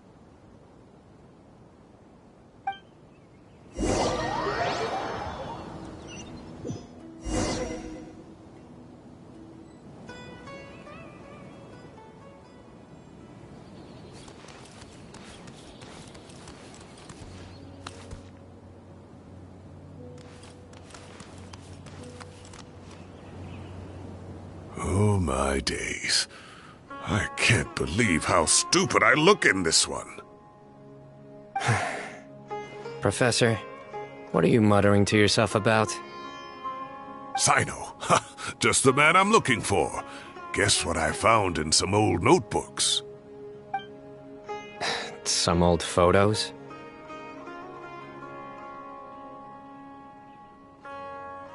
Can you believe it? This notebook was just sitting in a pile of odds and ends in the sage's office. I must have forgotten to take it with me, and no one's touched it since. It was still right there. I was at the Academia earlier to discuss my workload with Nephis. I swung by the old office to have a look around and just happened to cross it. Well, time flies. Look how tiny you are in this picture. Still a kid. You look quite young yourself in that one.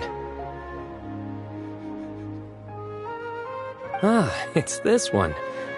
I remember that. Lisa took it, didn't she? Yep. Looks like her work, all right. Who else could have found just the right angle to make me look so unbelievably hideous? And this one. Looks like we're both dozing off. Oh, cheeky girl. Taking secret photos of us without our knowledge. Is there something you'd like to say to me, Professor? Like what? Like, these are good photos, aren't they?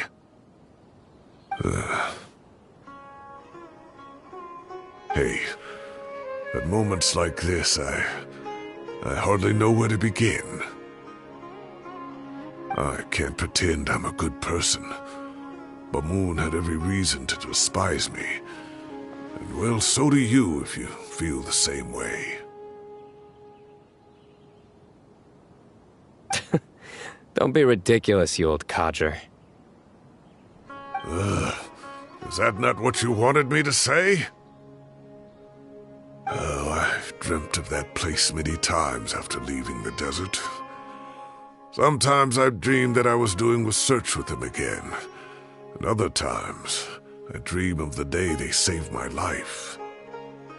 Oh, it was one of the happiest times of my life. We all learned so much from one another. You've matured so much over the years, I know. Since you're my professor, I should save you some face by not calling you out on all the non-answers you just gave. So, I will do the right thing and keep my mouth shut.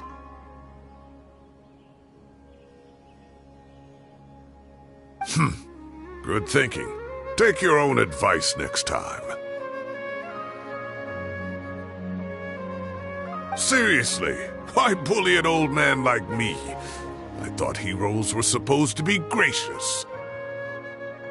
Hey, wait, how did I not notice this one earlier? Lisa strikes again. Just how many did she take? Look how cute you were when you were little. I remember how well-mannered you were back then, too.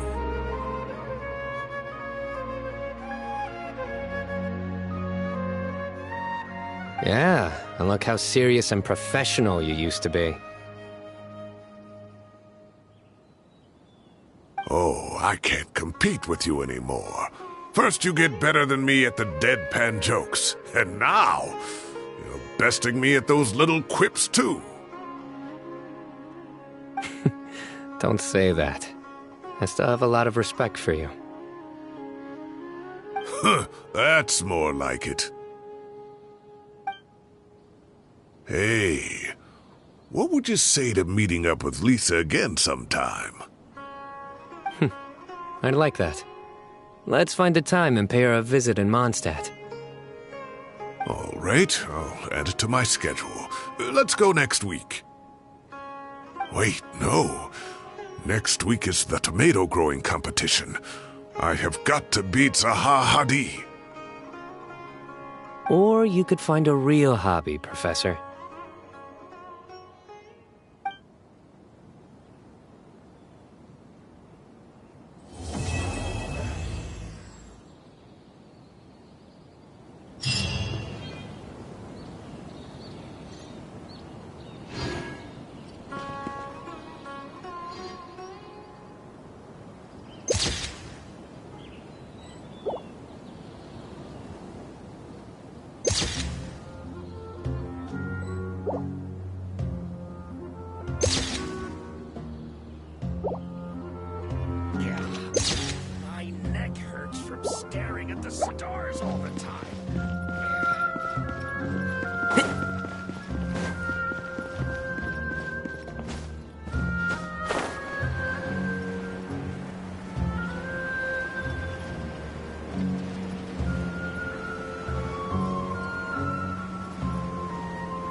Huh?